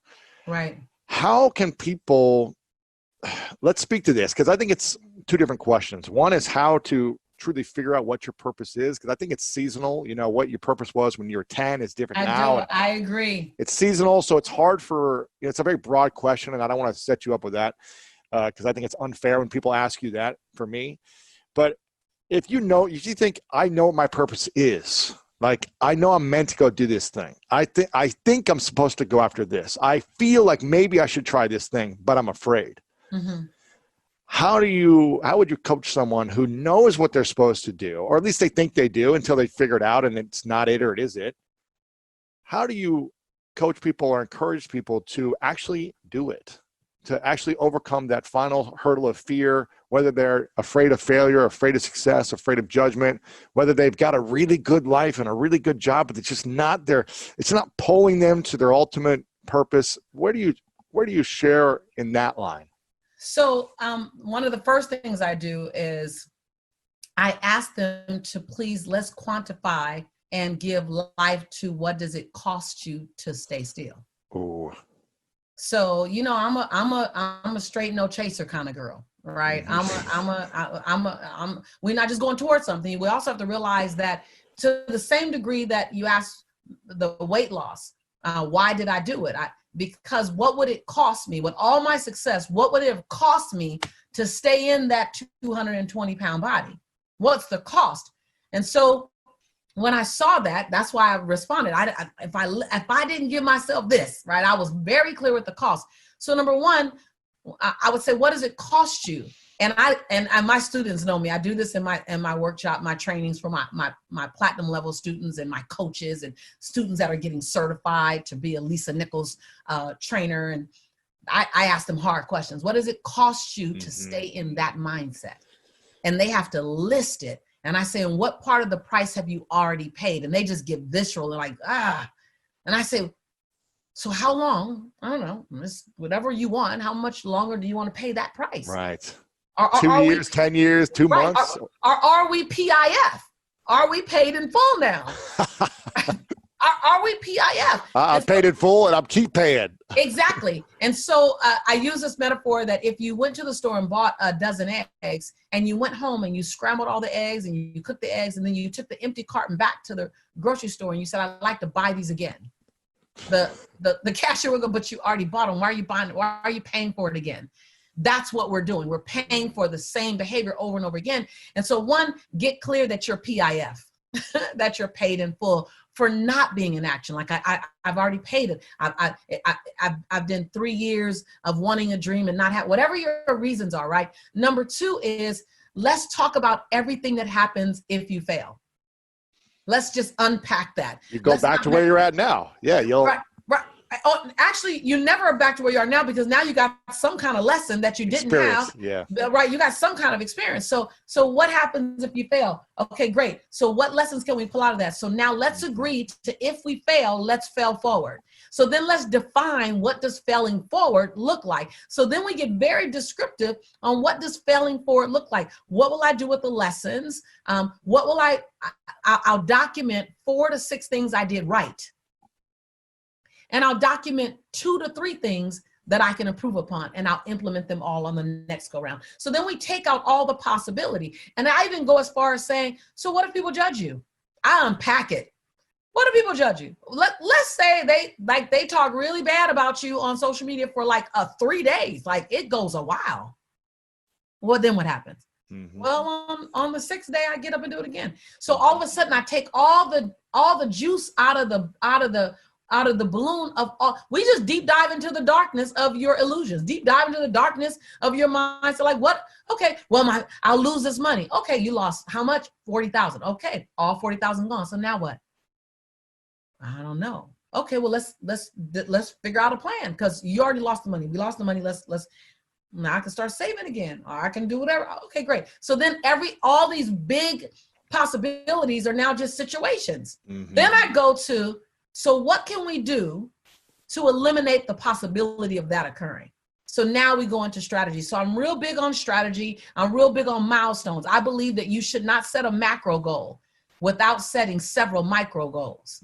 So I live in micro goals. Like my number that I want to generate this year, I don't ever look at that after November of the year prior. After November 2019, I don't really look at it. I look at every monthly goal, because that's my milestone. I know that goal, and I know that goal is tied into my annual goal. Mm-hmm. So I don't have to worry about it. So I'm seeing if I'm on track, because I can handle that. That's palatable, right? So then a lot of times entrepreneurs set like big, bodacious goal, and you have a release of endorphins when you first set it, but then it goes away because you don't even know how you're going to get there. Yeah. And so I'm real big on my, just on my campus, I'm real big on 3 things: a strategy, right? Milestones and accountability. Yeah. By when dates, by when, by who, right? And so make it doable, make it so you can see it, set it up in 90 days. And so I think that purpose comes with a plan. Ooh.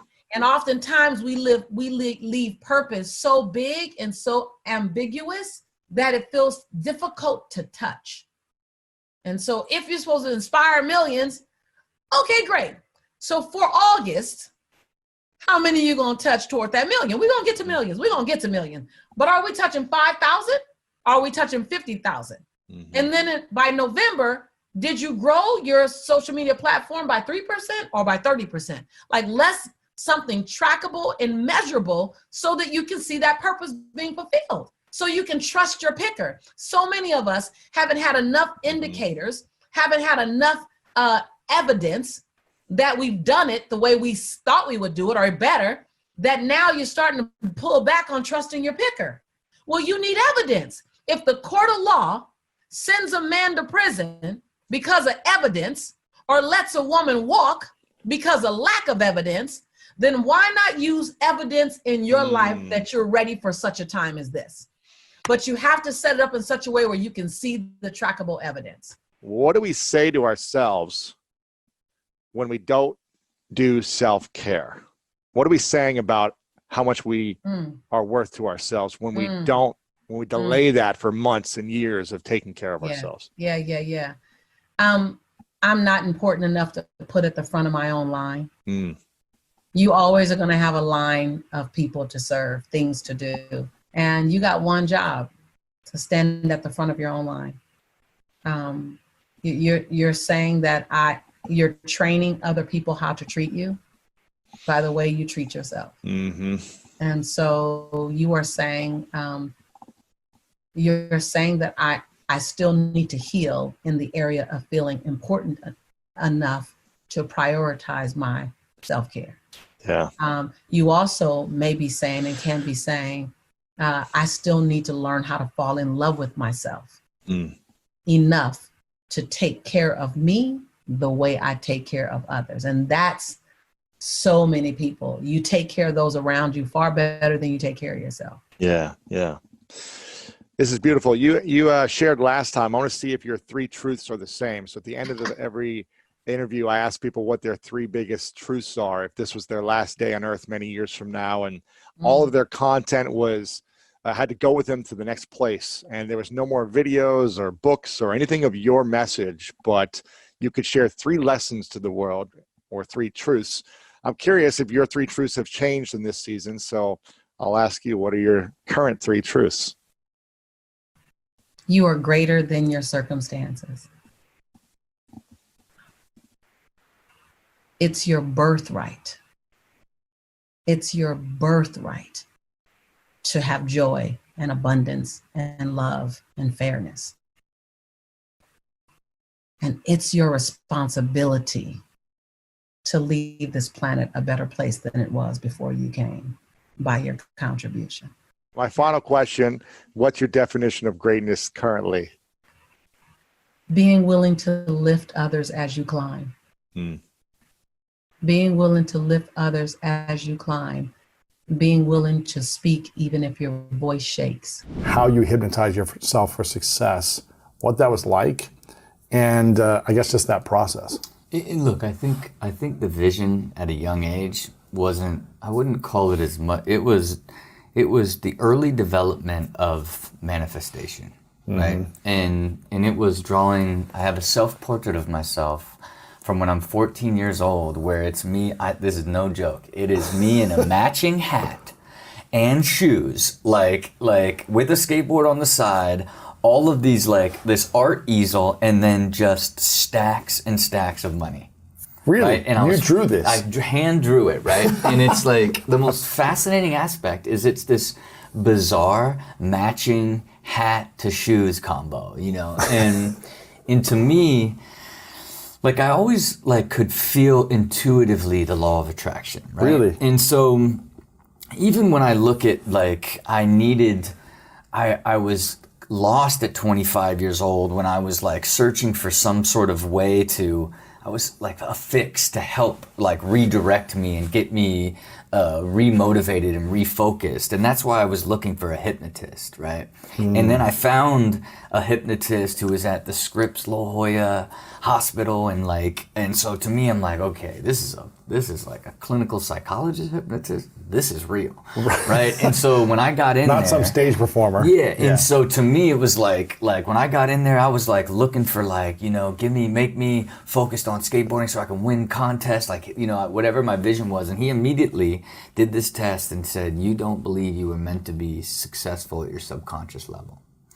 And so That's what he discovered after doing some he did tests these with like you. tests, and then the initial hypnosis was just reinforcing at the subconscious level that I was meant to be successful, right? That I believed that, right? How do you learn to believe that if you hadn't believed it until then? And look, I would say that I grew it and built it at an early age and was starting to lose it. Okay. And so then you got he it, which helped. made you a professional at 16 Right. and kind of go to the next level. But then somewhere you lost it. Right, he reinforced it, and then boom, you know. And most recently, I went to his house, you know, like a year ago. Really? Yeah, I went to his house. He's like, this hypnotist now is a lifelong friend. You know what I mean? I found him in the yellow pages. It was What's his name? pre-internet. The great Dr. George Pratt. And so, I've sent friends there. I go see him all the time. On my 5-year anniversary, he presided over the 5-year anniversary of our, when we renewed our vows. But I'm like, hey, can you just give me a check real quick? I just want to verify that I'm going to be a billionaire. He's like, come on in here. He's like, come on, stop it. You know that's going to happen. Wow. His psychological power. He's like, stop it. And it's just like, you're right, Dr. George. But look, I think even, we were both in Think and Grow Rich that we had shot before we did the initial interview together too. He was in the movie? No, me and you. Oh yeah, gotcha, yeah. Right, and it was even back then. Like now, I'm evolving and getting more intuitive of things, Yes. being attracted to me. But it wasn't till 2018. I was in a bit of a pit of chaos, right? Because here's these great plans that I have built that were unfolding. 2016, it was all coming alive, right? Our interview was at peak youthful energy of like, the world is mine. I just moved to Beverly Hills. I'm having my first child. Got my new office in Beverly Hills, like my forever estates. Just launched the machine that month, right? All of these things, like I'm gonna build and sell all these companies. Still had never done it. Just the vision, the hope, everything. The energy of what was going to become, in 2018, like things got sideways, right? The energy got sideways. How so? Was this the NBC show that didn't work out? No, this was them talking about like ridiculousness going away, right? Really? And I had built Super Jacket for it to be acquired, and it was just like, wow, it's like this entire thing that I've got like built up, and this is the first company I'm building to sell is going to kind of drift away here. And my wife suggested, like, why don't we just watch The Secret? Wow. And so I'm like, what, and I kind of remember The Secret, I sort of like remember The Secret. And then, the first 15 minutes, it just shifted my being. Really? It shifted my being in way of thinking of like stop it. Like, look at who you are, what you've done, and look at like the good that has constantly like found its way to you.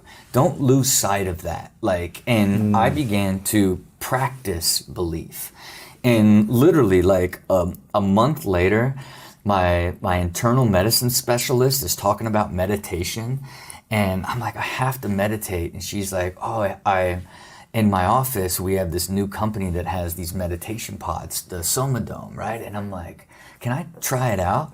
And inside this Somadome, it's a guided meditation about manifestation. Really?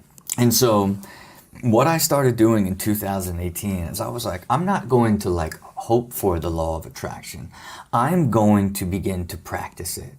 So I would go to sleep every night watching The Secret. So it was the last thing I went to bed. And then when I would get up in the morning, I would get in my dome, right? And I would just like think of all the things I wanted to happen, right? And so instead of thinking in 2018 when they were talking about ending ridiculousness and I was in season 12, I decided I wasn't going to manifest season 13. I kept manifesting walking onto stage introducing season 30.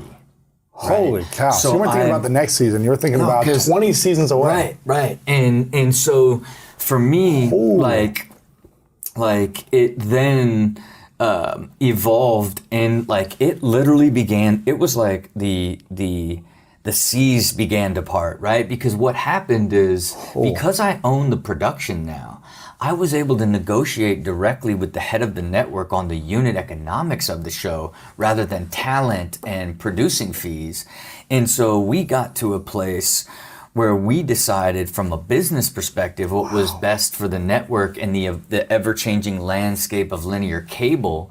And I gave him I'm like, give me the price you want and then let me go and try to make it happen. Because you used to have a talent feed that was bigger, and then you said, let's work it. And somebody else would produce it. Now I produced the entire thing, own the entire production, so I understood where all the opportunity was to get it to his cost. And it's a nuance now, right? So I negotiated with him on the unit economics, where most, like even big celebrities and producers are still like it's fees, you know, Yes. like you don't have the ability to get into depth because you don't understand or own the production company at that level. And so it goes from right there. I got it to his number. We negotiated, and I was getting 30 episode seasons at a time back then. And I said, I can only do this price if we get to 42 episodes, and you got to pick up multiple seasons. Wow. And I was hoping for 2. He picked up 4, right? And so it went from thinking that it was completely like I'm gonna have to regroup and like television's over here to like now you're shooting 186, right? Like, and the beauty of it is I had built the company up to that point. You needed 3 years of EBITDA to take it to market and sell it. The entire plan was like, we got to get through the 3rd year and take it to market. And on the 3rd year, they were like, we don't think the show's coming back. Basically like, okay, that means the production company's going out of business after I was getting ready to take it to market and be my big first win. And instead, that 186 order, I took it straight to market. Now I took it to market. Here's the 3 years in EBITDA, and we have the biggest order in the history of cable television, right? Like That's the biggest order? One of the biggest ones, right? And so that is how huge that changed. And then what happens? Now they have more episodes, they air more. It gets this entirely new life. Then they're like, can we get more? Really? Then by the following year, you know, and keep in mind at that time I sold the company. What year was this now? The company was acquired in 2019, right? So, and then it was like, it had this explosion. So then it's like, how many can you give us? And I'm like, so I went through all time management, all aspect, because keep in mind, I'm still doing all of this while living super balanced, happy, normal life. So I could do 250 max. 250 in a year? Yeah. And then I was like, but in order to do that, like, can you pick up 2 years? And then they were like, what?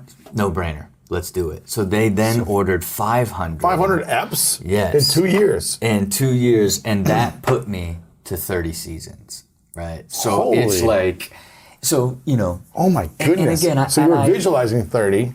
Visualizing 30. And I'll tell you one thing, you know, I actually spent some time with the great Dr. Joey Dispenza, right? And the one thing I heard from him is this idea of don't try to think it, try to feel it.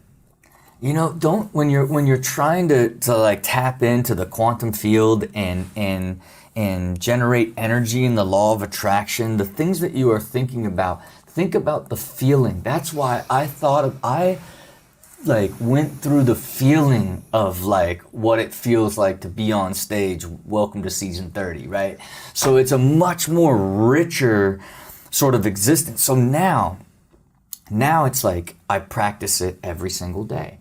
I am in you know, that Somadome meditation pod, like feeling what I want to happen 7 days a week. Almost never miss a day, right? And I track it super extensively, and like literally it's like 97, 96, like almost every like 97% of this entire year I have been in there just visualizing what I want to happen.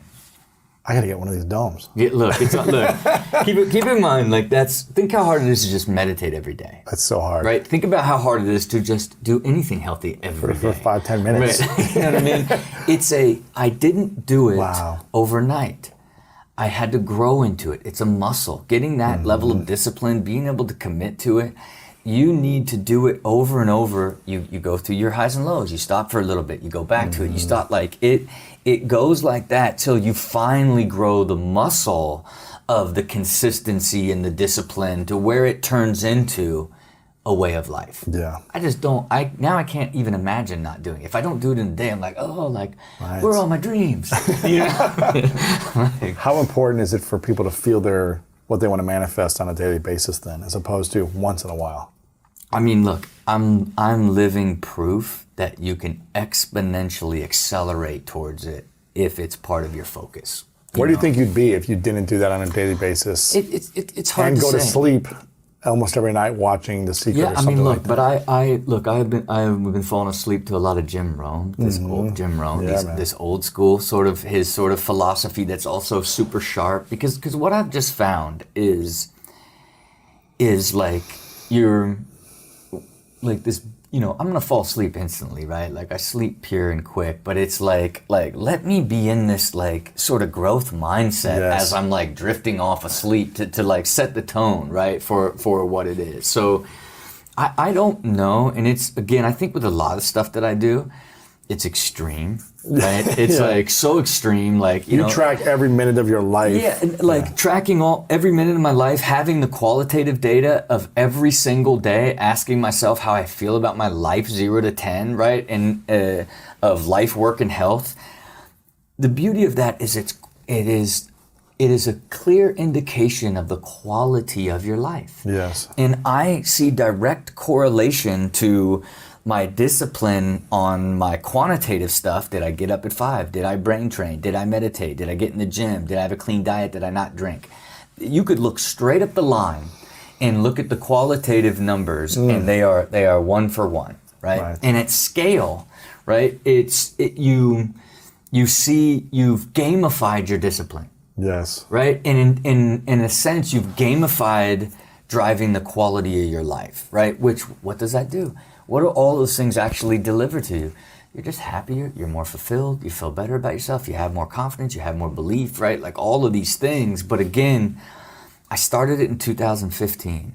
I was never able to do an entire year until 2020. It took me 5 years to do an entire year. Now in 2021, I set my goals in 2021 based off of having an entire year of this data to be like, I'm going to average 20 points above on the quality of life qualitative data, and I'm going to be 80% on my health balance quantitative stuff. And that's what I committed to. Only I am currently at like 21 and like 95.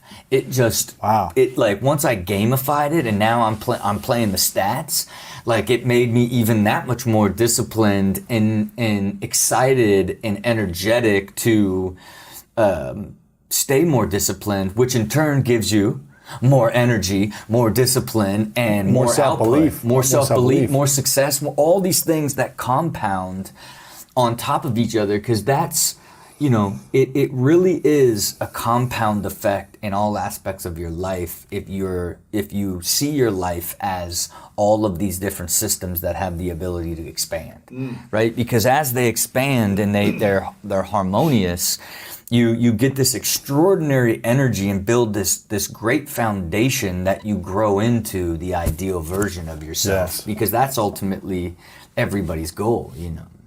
If you could only do 5 things on a daily basis that would set you up for freedom, success, abundance, what would those 5 things be? I mean, to me, you know, it is the core 5 that I do. I'll skip brain train because that's just more like a discipline thing for fun.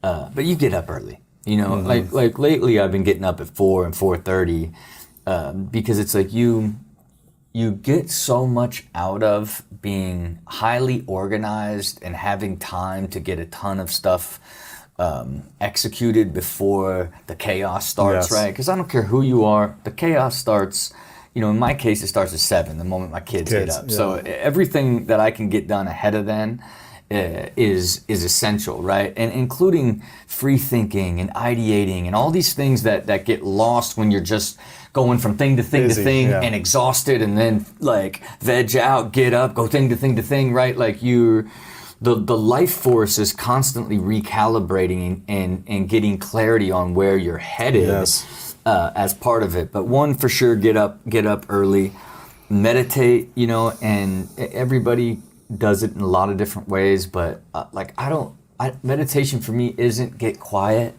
and breathe. It is, I put headphones on, I get in a dome, and I listen to a guided manifestation meditation. That's like basically reinforcing my drive and ambition and hopes and dreams rather than trying to bring peace. And it's a different style, but I think anytime you just take that like 20 minutes to be outside of your body and ultimately reality, if you will, is a great reset. And I think number one, far and above is diet, man. I just So don't key. I don't care. If I could boil down the core of my happiness, the core of my execution, the core of it is literally clean diet, right? And it also compounds, right? Yes. And it compounds back and forth, right? Because like you can get clean and get a big momentum, and you can just start to eat lightly bad, and you just level off. You know what I mean? You definitely can't go a layer deeper. But it is, of course, the hardest one to maintain. It's the battle between the upper self and lower self, right? Yes. It is that pure battle of like, you shouldn't be doing it, but like you just can't stop it. Then once you start it, here's the problem for someone like me.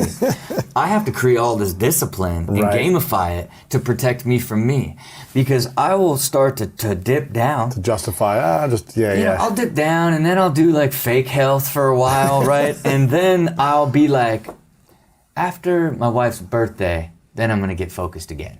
You're always like breaking that battle between my upper and lower self. It is I would say even this year is probably the only year, and I was committed to it again because I had the data and like now seeing like gamifying it as like, I just want my body composition this. You know what I mean? Like, cause I swear, like normally it would like literally summer dip back up in the winter, starting over January 1. It's almost like in December it's just pizza and wine and cheese and cookies, ice cream. And to me it's like. So how do you do an 80-20 approach to that? Do you have a cheat day? Like, how do you make sure you're not this disciplined freak of nature all day long and not also enjoying moments of? Yeah, I try to like not put I just try not to lose control. Yeah. Right? And then I keep a foundation and my foundation is just chicken, vegetables, right? And intermittent fasting. That's it. Right? So I just, no rice, no bread, no snacks, chicken and vegetables at like 10 or 11, chicken and vegetables at like 3 or 4. And then, okay, it's date night. Like, I'm gonna go with the wife and we're gonna go movie, I'll have popcorn, right? Yeah. Like, it's your baseline that you can commit to, and then now it's a battle between your upper and lower self. Where do I lose it? In the spring when I went on vacation. So I had to, and I got back into that same mode where I dipped so quick. And it was a 5-day trip to Cabo, and I'm in a dogfight. It felt like I was like fighting to like get back to that extraordinary discipline, right? And even with this much discipline, I was still fighting it, and wavered throughout the summer, but stayed committed to like let's get back on track. Let's be this year. Look at how disciplined, how much better you feel about life, all the things that are happening to you. Like let this be the beginning. At year 5, I finally had like a pure year that I envisioned in 2016 that I was trying to sell to you that I was going to develop and be. And it took 5 years. And I just think that's another testament of like, you're talking, I'm so disciplined. I'm so committed, yet I still highs and lows and chaos. Like, it took me 5 years before really 4 years into the 5th year before I really got there. You know what I mean? Which is just a testament to like having a plan and knowing that, hey, you're going to grow into this over the next 25 years, not try to do it overnight. In 6 months, 1 year, 2 year, 3 years. Interesting. Okay, so that's number 3, nutrition. And then, of course, getting in the gym and moving. Yes. I don't forget about, another big thing that I sat in here was talking about my passion for biomechanics and how after years of abusing my body, I have a doctor come to my house 5 days a week. Wow. And all I want to do is re-engineer biomechanics. When I came in here, I was 1.5 years into fixing my biomechanics. It was still messed up though. Yeah. Thought I had probably another 6 months to go, 8 months to go. I am now into year 6. He still comes in 5 days a week. And it's like now I have this extraordinary, I know every single muscle in my body. I know the relationship between every single muscle, every single bone, all of the fascia, all of the nerves, all of the neurology, and have had to slowly fix it all and created a system, triangulated 3 different systems that allowed me to do quantitative muscle testing and muscle pattern correction that I could quantitatively test. And I would, to simply describe it, your body puts a layer of compensation on every time like you add another movement dysfunction, and there is literally thousands. And they essentially turn your body into these Chinese handcuffs where you try to treat one area and it goes to another one and locks it, then that one starts to pull, it pulls back into it's your in unwinding all of those Chinese handcuffs. It has taken me, almost 3 years. And right now I sit on the precipice of like testable, flawless biomechanics, right? Really? And another beautiful thing about it is I was getting internal blood work the entire way through, right? So I have my blood test for the entire way through.